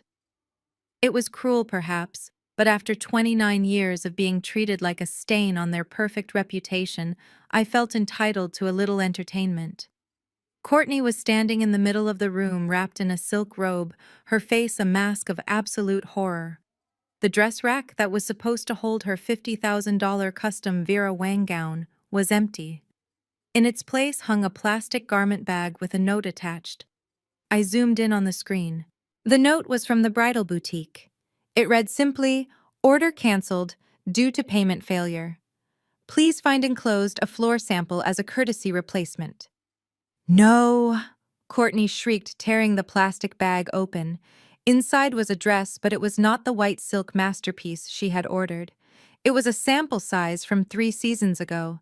The lace was yellowed from age, the hem was frayed, and there was a distinct red wine stain on the bodice where a clumsy customer had spilled a drink years ago. It was a dress fit for a garage sale, not a society wedding. My mother, she wailed, throwing the dress on the floor. Fix this. Call them. Tell them I will sue them into oblivion. Mrs. Huntington was on the phone, her face pale. I can't reach them, Courtney. The line is dead. And the bank? The bank just declined the emergency transfer I tried to make. They say our accounts are frozen pending a federal audit. Courtney collapsed onto the bed, sobbing. I cannot wear this rag. I will look like a pauper. Everyone will laugh at me. Down in the lobby, the situation was even more volatile. My father, Marcus, was pacing back and forth near the grand fountain. He looked like a man on the edge of a nervous breakdown. He was checking his watch every 30 seconds, wiping sweat from his forehead with a handkerchief that was already soaked. He was waiting for the cash infusion he had promised the hotel manager, but instead of a bank courier, 3 large men in ill-fitting leather jackets walked through the revolving doors. I recognized them immediately. They were the men from the video, the loan sharks. Marcus froze. He tried to make himself small behind a potted palm, but it was too late. The lead thug, a man with a scar running down his cheek, spotted him. He smiled, revealing a gold tooth, and started walking toward my father with a heavy, purposeful stride. Marcus did not think. He did not try to negotiate. He turned and ran. He sprinted across the polished marble floor, his tuxedo tails flapping behind him like the wings of a panicked crow. He pushed past a group of bewildered tourists and ducked into the men's restroom near the elevators. I switched the camera feed to the hallway outside the restroom. The thugs stopped at the door laughing. They didn't go in. They just stood there, arms crossed, guarding the exit. They knew he had nowhere to go. They were willing to wait. Inside the bathroom, Marcus locked himself in the furthest stall. I could imagine him sitting there on the closed toilet lid, knees pulled up to his chest, trembling in the dark. The great Marcus Jenkins, the man who claimed to be a tycoon, was hiding in a public bathroom to avoid getting his legs broken on his son's wedding day. It was pathetic, and it was exactly what he deserved. While my father cowered in the dark, the automatic doors of the main entrance slid open again. This time, the atmosphere in the lobby shifted. The air seemed to get cleaner. The lights seemed to get brighter. Grandpa Otis rolled in. He was not wearing the tattered coat or the old blanket anymore. He was wearing a bespoke Italian suit in a shade of charcoal gray that shimmered under the lights. A silk cravat was tied loosely around his neck. His silver hair was groomed to perfection. He sat in his wheelchair not like an invalid but like a king on a throne. Behind him walked Winston and two other bodyguards, carrying briefcases that looked heavy with intent. Grandpa Otis scanned the lobby. He saw the thugs guarding the bathroom. He signaled to Winston. Winston nodded and walked over to the men. He didn't raise his voice. He didn't pull a weapon. He just whispered something in the lead thug's ear and handed him a small business card. The thug looked at the card, then at Otis, and his face went white. He tapped his partners on the shoulder, and the three of them practically ran out of the hotel, leaving a cloud of confusion in their wake. The path was clear. Grandpa Otis rolled his chair toward the bathroom door just as it cracked open. Marcus, thinking the coast was clear, peeked his head out. He looked disheveled. His tie was crooked, and there was fear in his eyes. When he saw Otis, the fear instantly turned into rage. He needed a target. He needed someone to blame for the hell his life had become in the last 24 hours. And here was his father, the man he had thrown away like trash. "You," Marcus hissed, stepping out of the bathroom. He stormed toward the wheelchair, his fists clenched. "You are the reason this is happening," Marcus shouted, his voice echoing off the high ceilings of the lobby. "You and that ungrateful daughter of mine. You cursed me. You brought your bad luck and your poverty to my doorstep, and now everything is falling apart." People in the lobby stopped to watch. A bride was crying in the elevator. Thugs were at the door. And now a man in a tuxedo was screaming at an elderly man in a wheelchair. "Get out!" Marcus screamed, raising his hand as if to strike. "How dare you show your face here? I told you to die. I told you to disappear. You are a stain on this family. You are nothing but a useless, broken old beggar." He lunged forward, intending to push the wheelchair over, intending to hurt the only man who had ever truly loved him. But his hand never made contact. Before Marcus could touch him, a figure blur of motion intercepted him. It was not a bodyguard. It was Mr. Dubois, the general manager of the Plaza Hotel. Mr. Dubois, a man known for his icy demeanor and absolute authority, grabbed Marcus's wrist in mid-air. He twisted it sharply, forcing Marcus to step back with a yelp of pain. "Do not touch him," Mr. Dubois said, his voice dropping to a terrifyingly low register. Marcus stared at him, rubbing his wrist. "Mr. Dubois, thank God you are here. This man, this intruder, he is harassing me. He is a trespasser. Have security throw him out. I pay you thousands of dollars to keep riffraff like this out of my sight." Mr. Dubois looked at Marcus with a mixture of pity and disgust. Then he turned his back on Marcus entirely. He faced Grandpa Otis. And then in front of the entire hotel staff, in front of the guests, and right in front of my father's wide, unbelieving eyes, Mr. Dubois straightened his suit jacket and bowed. It was a deep, respectful bow, bent at the waist, a gesture reserved for royalty or heads of state. "Good morning, Chairman Otis," Mr. Dubois said, keeping his head lowered. The silence that followed was heavy enough to crush bones. Chairman Marcus whispered the word, feeling foreign in his mouth. Mr. Dubois straightened up. "We were not expecting you until next month for the board meeting, sir. But it is an honor to have you. Is everything to your satisfaction? I apologize for the disturbance. We were just about to remove this unruly guest." He gestured to Marcus. My father looked from the general manager to the old man in the wheelchair. He looked at the Italian suit. He looked at the bodyguards. And for the first time, he really looked at the eyes of his father. Otis did not look away. He stared at his son with a gaze that could cut glass. "No, Mr. Dubois." Otis said, his voice calm and commanding. "Do not remove him yet. He has a wedding to attend, and I want him to have a front-row seat for the show I am about to put on." Marcus took a stumbling step back, his legs hitting a luggage cart. He looked like he was about to vomit. Chairman Marcus choked out, You own the hotel." Otis smiled. It was a shark's smile. "I don't just own the hotel, Marcus. I own the ground you are standing on. I own the bank that holds your mortgage, and as of this morning, I believe I own you." The grand ballroom doors swung open with a heavy, ominous creak that sounded less like a welcome and more like the ceiling of a tomb. The wedding march began to play, played by a string quartet that looked terrified after witnessing the scene in the lobby. I sat in the front row, the seat usually reserved for the mother of the groom, a spot my father had left empty in honor of his fake grief. But today, I filled it. I sat with my back straight, my emerald silk dress shimmering under the lights, and my hands folded calmly over a thick leather portfolio in my lap. My father Marcus was operating on pure delusion. After the encounter with Grandpa Otis in the lobby, his mind had simply snapped.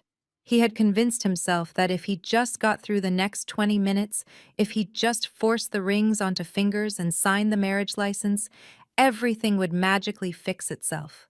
He believed that the vows would act as a shield against the bankruptcy, the mobsters, and the truth.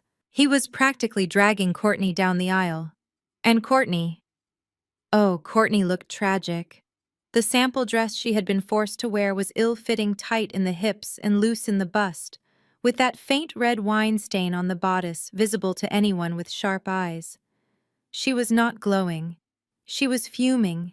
Her face was blotchy from crying, and she walked with a stiff, jerky rhythm, her eyes darting around the room, as if she expected the FBI to jump out from behind the flower arrangements.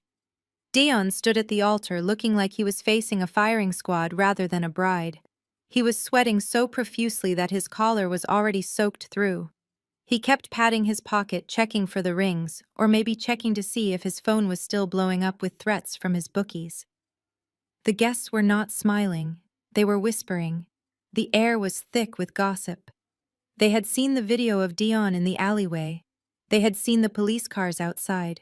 They knew this was not a celebration, it was a crime scene in progress. But they stayed because wealthy people love a disaster as long as it is not happening to them. Marcus deposited Courtney at the altar and took his place beside Dion. He looked out at the crowd, his eyes glazing over me, refusing to acknowledge my presence. He was humming to himself a low, manic sound. Just get it done. Just get it done. The minister, a man who clearly wished he was anywhere else, cleared his throat. He opened his book with trembling hands. Dearly beloved, he began, his voice wavering slightly.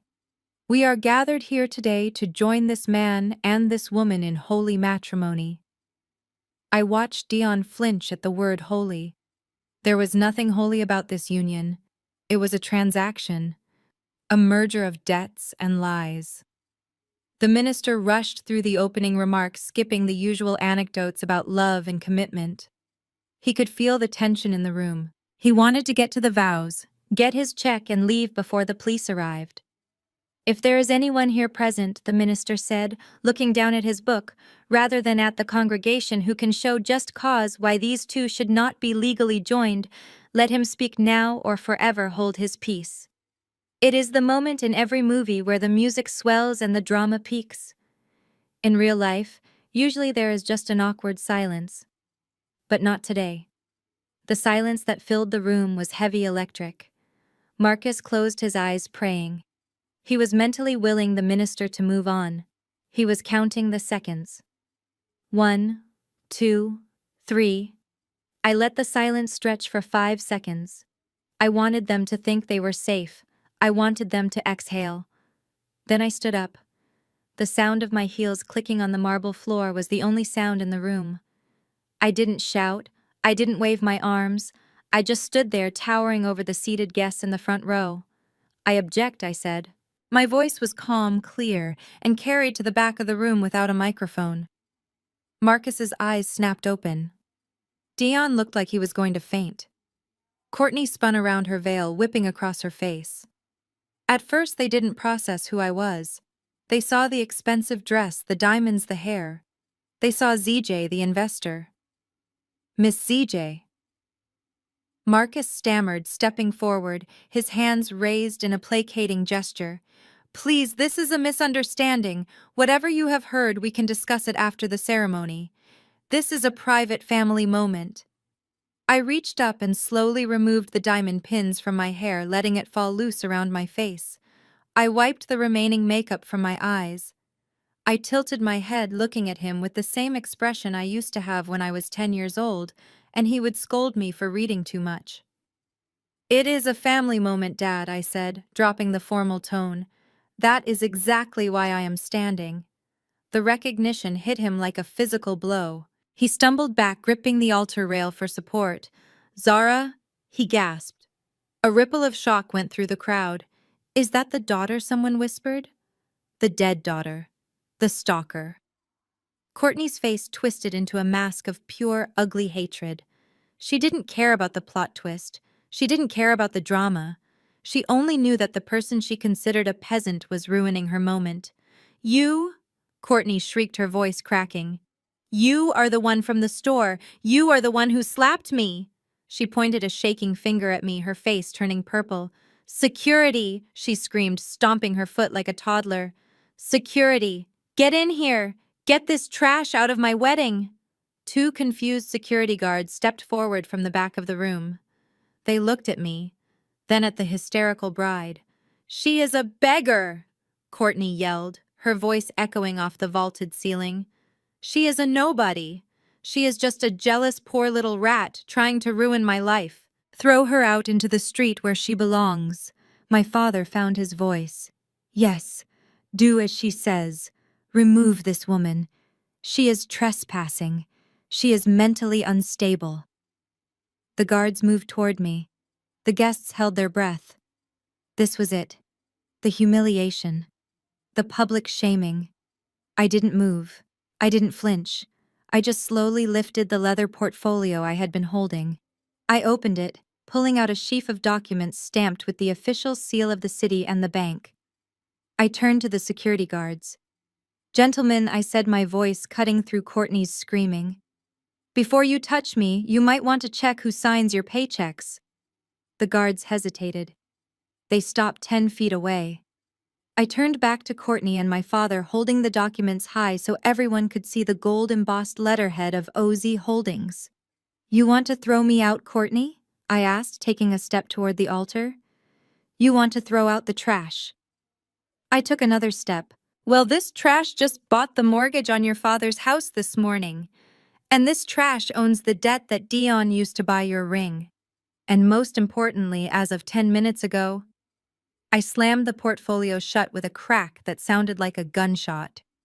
"This trash owns the Plaza Hotel." I looked at the security guards. "I am the new owner of this building, and I don't recall giving permission for a wedding to be held in my ballroom." I turned back to Courtney, whose mouth was hanging open, her eyes wide with terror. So I asked, smiling coldly, "Who exactly are you planning to throw out? Because it looks to me like you are the ones trespassing on my property." I stepped onto the marble altar, the heels of my shoes clicking with a rhythm that sounded like a countdown. I stood between the trembling groom and the hysterical bride, effectively taking the place of the minister. The room was so quiet that I could hear the hum of the air conditioning and the ragged breathing of my father, Marcus. He looked at me with a mixture of terror and confusion, his eyes darting from my face to the leather portfolio I had placed on the lectern. He wanted to stop me, he wanted to drag me away, but the presence of the hotel security guards, who were now looking at me with deference rather than aggression, held him frozen in place. I opened the portfolio. The sound of the leather parting was sharp and distinct. I pulled out the first document, a heavy piece of paper with a raised seal. I held it up, turning slowly so that both the family on the stage and the guests in the audience could see it. "Let us start with the foundation of your lies, Marcus," I said, my voice projected clearly through the microphone I had taken from the stunned minister. "You have spent years telling everyone, including the Huntingtons, that you are a real estate mogul. You bragged about the family estate on Peachtree Lane. You called it your ancestral home." I looked at Courtney, who was clutching her bouquet so hard the flowers were snapping. "Courtney, do you remember when you told me that I didn't belong in that house? Do you remember saying that I was just a guest in your future empire? Well, I have news for you. Marcus doesn't own that house." I turned to my father. "This is the property deed for 42 Peachtree Lane." The owner listed is not Marcus Jenkins, it is OZ Real Estate Trust. And the sole beneficiary of that trust is the man you just tried to assault in the lobby. Otis Jenkins. A gasp rippled through the crowd. Marcus turned a sickly shade of gray. That is right, Dad, I continued, flipping the page. You have been paying rent to your own father for 20 years, and according to this ledger, you are 3 months behind. You are not a landlord. You are a tenant. And as the new executor of the trust, I am afraid I have some bad news. Your lease is terminated, effective immediately. Marcus made a choking sound, clutching his chest. But I did not give him time to recover. I pulled out the second document. And then, there is the matter of your business, MJ Enterprises. You told Mr. Huntington that you were looking for investors for a European expansion. But the truth is, you were looking for a lifeline because your company is technically insolvent. I held up a stack of bank transfer records. Yesterday, the debt you owed to Centurion Capital was sold. It was purchased by a private holding company. My company. I looked Mr. Huntington in the eye. Sir, the man standing next to you does not own a company. He owns a massive liability. I now hold the note on every piece of equipment, every vehicle, and every future revenue stream of MJ Enterprises. If I wanted to, I could liquidate his entire life before the reception dinner is served.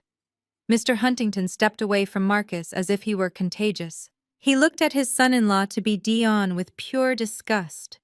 But money is just money, I said, softening my voice deceptively. We can always make more money. But character loyalty. That is something you cannot buy. I turned my attention to Dion. He was shaking so hard his knees were knocking together. He knew what was coming. He pleaded with me with his eyes, a silent, desperate beg for mercy. But I remembered the way he had laughed when I was thrown out into the snow.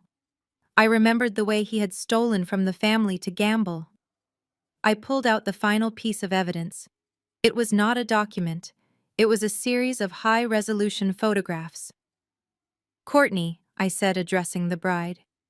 You asked security to throw out the trash, but sometimes the trash is already standing at the altar with you. I handed the photos to her. Take a look. These were taken 3 nights ago. Dion told you he was at his bachelor party with the boys, but my private investigator found him somewhere else. Courtney looked at the photos. Her eyes went wide. Her mouth fell open.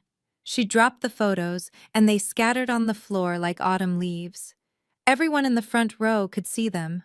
They were pictures of Dion entering a hotel room. And he was not alone. He was with a woman. I watched as Courtney slowly turned her head to look at the woman standing directly to her left. Her maid of honor. Sarah. Sarah turned pale, taking a step back, her hand flying to her mouth. You... Courtney whispered, her voice trembling with betrayal. You and Sarah Dion tried to grab her hand.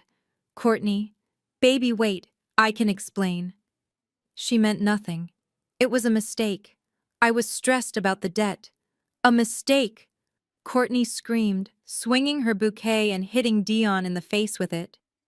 You slept with my best friend in the hotel my father paid for. The room erupted into chaos. Sarah tried to run, but tripped over her dress. Dion was trying to shield his face from the assault of roses and baby's breath. I stepped back to the microphone. Mr. Huntington, I said calmly, I think you have a decision to make. Mr. Huntington did not hesitate. He walked over to the minister, grabbed the microphone from my hand, and shoved Dion so hard the groom fell off the altar steps. The wedding is off! Mr. Huntington roared, his voice booming with the authority of a man who controlled billions. Everyone get out. Get out now. There will be no marriage. My daughter is leaving, and if I ever see a member of the Jenkins family again, I will ruin you. He grabbed Courtney by the arm, dragging her away from Dion. Courtney was wailing, kicking her dress, screaming curses at Dion, at Sarah, and at me. I stood still in the eye of the storm, watching them crumble. It was finished. The house of cards had fallen. But Marcus was not done. My father stood alone on the altar. His investors were gone. His rich in-laws were leaving. His son was on the floor, His house was gone. His company was gone. His mind could not process the magnitude of the defeat. He needed to reject it.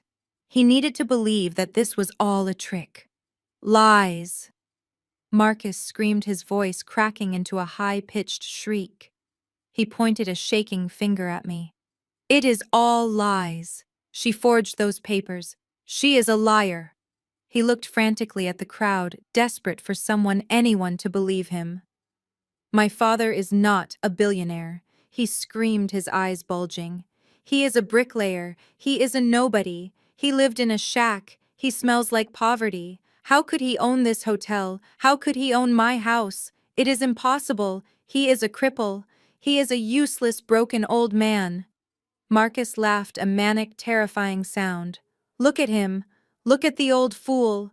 He pointed to the back of the room where Otis was sitting in his wheelchair near the entrance. He can't even walk. He is nothing. I am the success story here. I am the one who built this family. Suddenly, the laughter in the room died. The murmuring stopped. All eyes turned to the back of the room. Grandpa Otis was moving. He placed his hands on the armrests of his wheelchair, the same hands that had laid bricks for 50 years, the same hands that had signed the checks that built this city. Slowly, deliberately, he pushed himself up. Marcus stopped screaming. His mouth hung open. Otis stood. He stood tall, his spine straight, his shoulders broad in his Italian suit. He adjusted his cufflinks. He took one step, then another. His gait was strong, steady, powerful. The cane he sometimes used was nowhere in sight. He walked down the center aisle. The guests parted for him like the Red Sea. He didn't look at them. He looked only at his son. The only sound was the rhythmic thud of his polished shoes on the carpet. Thud, thud, thud. The sound of judgment approaching. He reached the altar. He walked past Dayon, who was cowering on the floor. He walked past me, giving me a small, proud nod. He stopped in front of the microphone. He looked at Marcus, who was shrinking, looking smaller and smaller with every second. Otis reached out and adjusted the microphone stand. He leaned in, his voice deep and resonant, filling every corner of the silent ballroom. You are right about one thing, Marcus Otis said. I was a bricklayer. I built walls. I built foundations. I built homes for families who loved each other. He paused, letting the words hang in the air. But you, my son, you only know how to build facades, and today I am here to tear them all down. The silence in the ballroom was heavier than the marble pillars holding up the ceiling. Every eye was fixed on the man standing at the microphone. My grandfather, the man who had spent the last decade in a wheelchair wearing thrift store clothes and eating soup from a can. Now he stood like a titan, his silhouette framed by the stained glass windows behind the altar. My father Marcus looked like he was shrinking physically. He was shaking his head slowly, mouthing the word no over and over again, his brain refusing to accept the reality standing before him. Otis gripped the microphone stand with hands that were weathered and scarred, the hands of a worker. He looked out at the sea of wealthy faces, at the Huntingtons, at the bankers, at the socialites. He did not blink. You called me a bricklayer, Marcus Otis said, his voice booming without shouting. You said I smelled like poverty. You were ashamed to introduce me to your friends because you thought my calloused hands would stain your pristine reputation. Otis raised his right hand, palm open. Look at these hands. Yes, they are rough. Yes, they have laid bricks. But do you know where I laid them? He pointed a finger toward the massive window that overlooked the Atlanta skyline. I laid the bricks for the First National Bank Tower. I poured the concrete for the foundation of the Huntington building where your father-in-law has his corner office. I framed the steel for this very hotel in 1975. He turned back to Marcus, his eyes blazing with a cold fire. They do not call me Otis the beggar in the boardroom, Marcus. They call me Otis the builder. And for 50 years I have been the silent partner in almost every major development in this city. You wanted to be part of the elite. You wanted to sit at the high table. But you never realized that the table, the chairs, and the floor you are standing on were built by the father you despised. A gasp rippled through the room. Mr. Huntington stepped forward, his face pale. Otis Jenkins. Mr. Huntington whispered, his voice trembling. The Otis Jenkins, the founder of OZ Holdings. I thought you were a myth. I thought you were dead. I am very much alive, Charles Otis said, glancing at him. And I am sorry my granddaughter had to buy your debt just to get your attention. He turned his focus back to Marcus. My father was clutching his chest, tears of panic streaming down his face. Dad, Marcus choked out. Dad, please, I didn't know. Why didn't you tell me? If you had known I was worth $4 billion, you would have treated me like a king. Otis interrupted, his voice cutting like a knife. That is exactly why I didn't tell you. Otis stepped closer to his son, his voice dropping to a whisper that was somehow louder than a scream. I gave you a test, Marcus. It was a simple test. For 10 years I pretended to be weak. I pretended to be poor. I wanted to see if my son loved me, or if he only loved what I could give him. I wanted to see if you had a heart, or just a calculator where your soul should be. He gestured to me standing in the front row. Your daughter Zara. She thought I had nothing. She thought I was a burden. And yet, she came every week. She washed my clothes. She bought me medicine with her own grocery money. She pushed my wheelchair through the snow while you sat inside drinking vintage wine. She loved the bricklayer. You only wanted the billionaire. Otis took a deep breath, standing tall. You chose money, Marcus. You chose status over blood. You chose appearances over humanity. You threw your own father and daughter out into a blizzard because we didn't match your decor. He reached into his jacket pocket and pulled out a fountain pen. He pulled the portfolio I had left on the lectern toward him. So today, I am granting your wish. You want to be defined by money. Fine. Let us talk about money. He opened the ledger.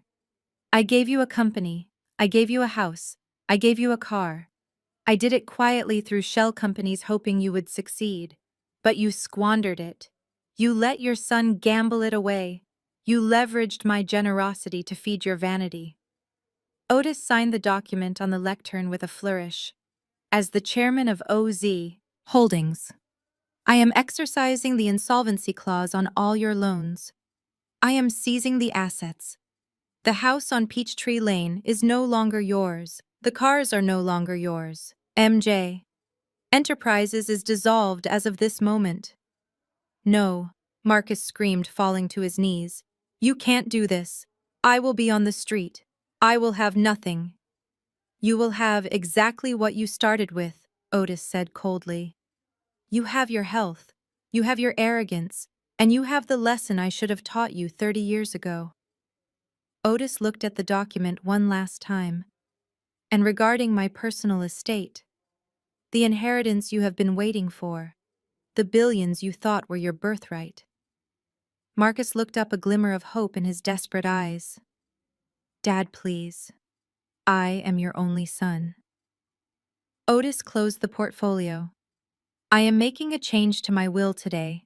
My entire estate, all $4.2 billion, and the controlling interest in my real estate empire is being placed into an irrevocable trust. He pointed at me. The sole trustee and beneficiary is my granddaughter Zara. But there is a condition. The money is not for yachts or mansions. It is to fund the Zara Jenkins Foundation. The crowd murmured. Foundation. Otis looked down at Marcus. It will be a non-profit organization dedicated to providing housing for the elderly who have been abandoned by their families. It will build shelters. It will build homes. And the first shelter we build will be on the plot of land where your mansion currently stands. Marcus collapsed onto the floor, sobbing uncontrollably. He was broken. He was destitute. The realization hit him that he had held the keys to the kingdom in his hand for years, and he had thrown them away because they looked like old brass. Otis stepped back from the microphone. He looked at me. Come, Zara, he said, his voice softening. We have a lot of work to do, and I believe we have overstayed our welcome at this party. He turned his back on his weeping son and walked toward the exit. I picked up my clutch and followed him. I did not look back at the altar. I did not look back at the man who was now sobbing into the carpet. I walked out of the ballroom past the stunned guests, past the ruined wedding cake, and into the lobby where the world was waiting for the new heir of OZ Holdings. The ballroom emptied with the speed of a sinking ship. The guests who had been whispering and drinking champagne just moments ago now scrambled for the exits, desperate to distance themselves from the scandal. I watched as Mr. Huntington ushered his weeping daughter toward the side door. Courtney looked back once her mascara running down her face in black streaks, but she didn't look at Dayon. She looked at the diamonds around my neck with a mixture of hatred and longing, realizing that the sister she had mocked was now the woman who owned the ground she walked on. Dayon tried to follow them. He scrambled up from the floor, his tuxedo torn and stained. "Mr. Huntington, wait!" Dayon shouted, stumbling over a fallen chair. "We can fix this. I can explain. It is just a misunderstanding." "Security," I said softly into the microphone. Two large guards intercepted Dayon before he could reach the double doors. They didn't ask him to leave. They grabbed him by the back of his jacket and the seat of his pants. Dayon kicked and screamed, flailing his limbs like a child having a tantrum, but they dragged him backward across the polished floor. His fingernails scrabbled against the marble, leaving no mark, a perfect metaphor for his impact on the world. The doors slammed shut behind him, cutting off his wails, and suddenly the room was very quiet. It was just me, Grandpa Otis, and my father. Marcus was still on his knees at the foot of the altar. The adrenaline that had fueled his denial had drained away, leaving only a hollow, trembling shell of a man. He looked around the empty ballroom at the uneaten food, the wilting flowers, and the wreckage of his ambitions. Then he looked up at Otis. "Dad," Marcus whispered, his voice cracking. "You can't do this. You can't leave me with nothing. I am your son." Otis looked down at him. His face was not angry. It was tired. It was the face of a man who had spent a lifetime building a legacy, only to watch his own blood try to burn it down. "I am not leaving you with nothing," Marcus Otis said, his voice echoing in the silence. "I am leaving you with the consequences of your own choices. You built this reality. I am just letting you live in it." Marcus crawled forward on his knees. He reached out and grabbed the hem of Otis's expensive trousers. He buried his face in the fabric, sobbing. "Please, Dad. I am sorry. I was wrong. I was stressed. I was trying to impress them for the family. I did it for us. Give me one more chance, just one more. I will change. I will be the son you wanted. I will work for you. I will sweep the floors. Just don't cut me off, please." Otis stood still. He didn't kick Marcus away, but he didn't reach down to comfort him either. He just watched the display of pathetic desperation with a detached sadness. "It is too late for apologies," Marcus Otis said. "You had 10 years of chances. Every time I came to your house in that old wheelchair, that was a chance. Every time I asked to sit at your table, that was a chance. You rejected them all." Otis pulled his leg away from Marcus's grip. He turned his head and looked at me. "Zara," he said gently. I stepped down from the altar. "You are the head of the foundation now," Otis continued. "You are the trustee of the estate. The assets, the house, the future of this family, it is all in your hands." He gestured to the man weeping on the floor. "What happens to him is up to you." My father's head snapped up. He looked at me. His eyes were wide and red-rimmed. For the first time in my life, I saw hope in his eyes when he looked at me, but it wasn't the hope of a father proud of his daughter. It was the hope of a predator looking for a weakness. He thought I was soft. He thought he could manipulate me. "Zara," baby Marcus pleaded, scrambling on his knees to face me. "You know me. You know I love you. I was hard on you because I wanted you to be tough. I wanted you to succeed." He reached out his hands, the same hands that had locked the door on me in the blizzard. "Tell him, Zara. Tell him we are family. We can work this out. You can live in the house. You can have the master suite. We can run the company together. Just tell him to stop this." I looked at him. I looked at the sweat dripping down his face. I remembered the way he had laughed when Courtney threw soup on Grandpa. I remembered the text message telling me to stay away. I remembered the cold wind on my face last night. I walked over to the side of the stage where my clutch was sitting. Next to it was a bundle of fabric. It was the old tattered wool coat that Grandpa Otis had worn yesterday, the one with the patch on the elbow, the one that smelled of mothballs and tomato soup. I picked it up. The wool was rough against my fingers. I walked back to Marcus. He was smiling nervously, thinking I was going to help him up, thinking I was going to offer him a check or a key. "You are right, Dad," I said, my voice steady and calm. "It is cold outside." Marcus nodded eagerly. "Yes, yes, it is. It is freezing. And yesterday when you threw us out, you didn't care if we froze?" I continued. "You told us to get out and die." The smile froze on his face. "But I am not you," I said. "I don't want you to die. I just want you to understand." I threw the coat at him. It landed on his head, covering him in the smell of the poverty he despised. He pulled it off, looking at the rags in his hands with confusion. "Keep it," I said, cold. "It is a good coat. It kept Grandpa warm for 10 years while you ignored him. Now it can keep you warm." Marcus stared at the coat, then at me.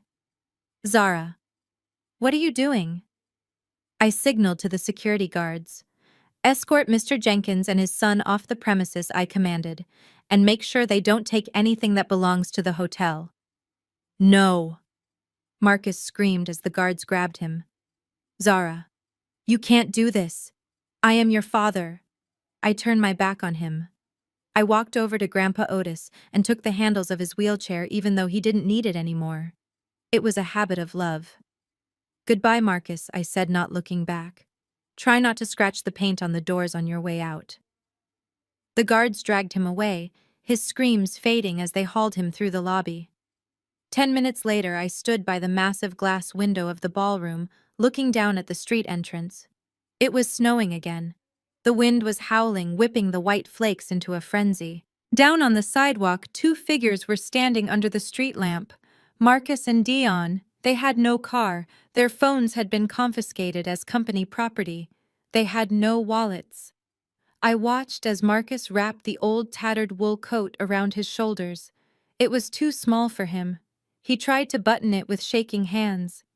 Dion was huddled next to him, shivering in his torn tuxedo, blowing into his hands to keep warm. They looked up at the hotel. They looked up at the warm, golden light spilling from the penthouse window where I stood.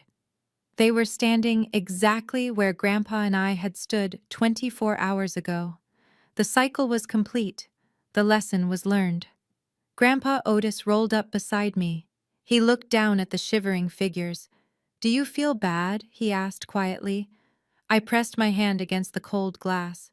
I thought about the years of neglect. I thought about the cruelty. I thought about the soup on his coat. I looked at my grandfather and smiled. "No, Grandpa," I said. "I don't feel bad. I feel like justice is finally served. And besides, I gave him a coat. That is more than he ever gave us." 30 days is a long time in the world of business, but it is an eternity when your entire life has been turned upside down. 1 month after the wedding that never happened, I walked into the main boardroom of OZ Holdings. This time, I did not have to sneak past security. I did not have to pretend to be an investor named ZJ. I walked in as Zara Jenkins, the CEO. The room was filled with men and women in gray suits, people who managed millions of dollars before breakfast. But when I entered, they stopped talking. They stood up. At the head of the table sat Grandpa Otis. He was not wearing a suit today. He was wearing a comfortable cardigan, looking every bit the retired grandfather he deserved to be. When he saw me, he smiled. It was a smile of pure, unadulterated pride. He tapped the empty leather chair next to him, the seat reserved for the chairman. He was passing the torch. I sat down, opened the portfolio that held the future of our empire, and called the meeting to order. For the first time in history, the board of OZ Holdings was led by a black woman, and the silence in the room was not one of doubt, but of respect. While I was reviewing the quarterly projections for our new affordable housing initiative, a very different scene was playing out across town. In the humid, noisy kitchen of a mid-range hotel near the airport, a man was struggling with a heavy pot of grease. My father Marcus was no longer wearing a tuxedo. He was wearing a stained white apron and a hairnet. The man who had once screamed at waiters for bringing him the wrong vintage of wine was now scraping leftovers off plates. It was part of the plea deal I had arranged. To avoid prison time for the fraud and embezzlement within his company, Marcus had agreed to work off his debt. Every dollar he earned went directly to the Zara Jenkins Foundation. He looked older now. The arrogance had been scrubbed away by the harsh reality of minimum wage labor. His hands, once manicured, were chapped and red from the hot water and soap. Next to him, mopping the floor with a sullen expression, was Dayon. The golden child had lost his luster. There were no more Porsches, no more Rolexes, no more bailouts. Dion was learning the value of a dollar the hard way. I heard through the grapevine that he tried to gamble during his lunch break, but without a smartphone and with his wages garnished, he had nothing to bet with but his own misery. They argued constantly, blaming each other for their fall, trapped in a prison of their own making. They were finally building something, but it wasn't a legacy, it was just a clean floor. And then there was Courtney. The socialite who had terrified clerks at Tiffany's was learning that influence is a fragile currency. After the disaster at the wedding, the Huntingtons had done what wealthy families do best to protect their brand. They cut off the infected limb. Courtney was disowned. Without her father's credit cards and her mother's connections, she was just another girl in a city that didn't care about her last name. I saw her online profile recently. She was live streaming from a small, cluttered studio apartment, trying to sell her used designer clothes to strangers. She looked tired. She was holding up the very purse she had once used to hit my grandfather's wheelchair, begging for a bid of $50. The comment section was empty. Her audience had moved on just as her fiancé had. But I did not dwell on them. I did not visit the hotel kitchen to gloat. I did not buy Courtney's used shoes to humiliate her. I didn't need to. Their punishment was their life. My reward was mine. The year flew by, and before I knew it, the snow was falling again. It was Christmas Eve. The penthouse was warm, smelling of cinnamon and pine. A 12-foot tree stood in the corner, decorated with ornaments that Grandpa and I had made by hand years ago, mixed in with sparkling crystal bulbs.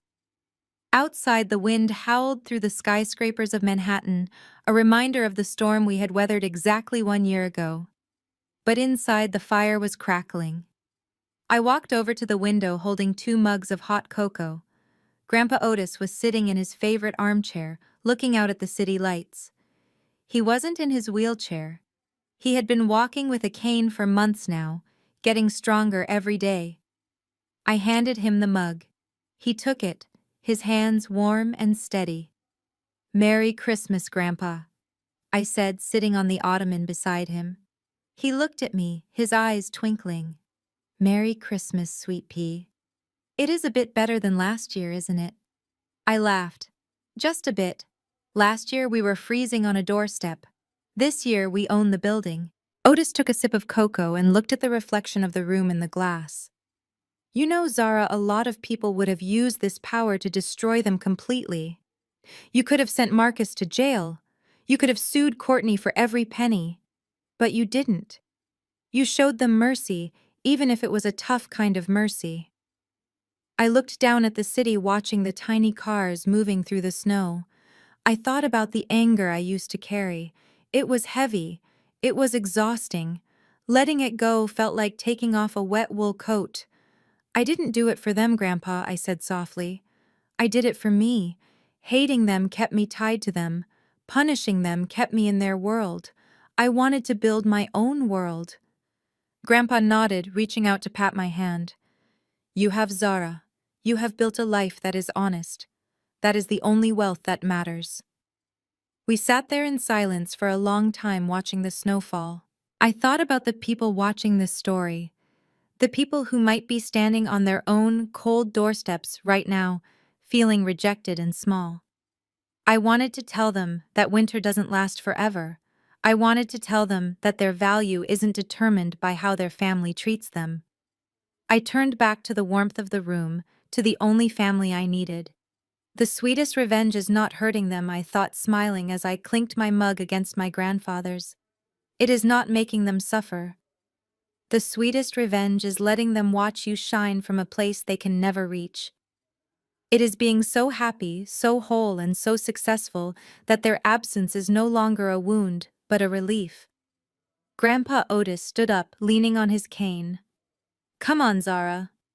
Winston made dinner, and I believe there is a gift under the tree with your name on it. I stood up and took his arm. We walked toward the dining room together, leaving the cold night behind us forever. Thank you for listening to my story. If you have ever had to fight for your place in the world, or if you found your true family in unexpected places, let me know in the comments.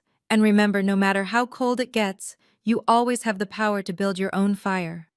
The downfall of Marcus and Dayon teaches us a powerful lesson. True wealth is never defined by the car you drive or the mansion you rent, but by the integrity you keep when you think no one is watching. They chase the illusion of status, sacrificing their own blood for validation, only to discover that the people they discarded held the keys to their kingdom. In the end, dignity will always outlast arrogance. Never let anyone make you feel small because of your circumstances. Your character is a currency that never depreciates, and eventually the world will pay you exactly what you are worth. If you believe that justice always finds a way, hit that like button, subscribe for more stories of sweet revenge, and share this video with someone who needs to see the underdog win.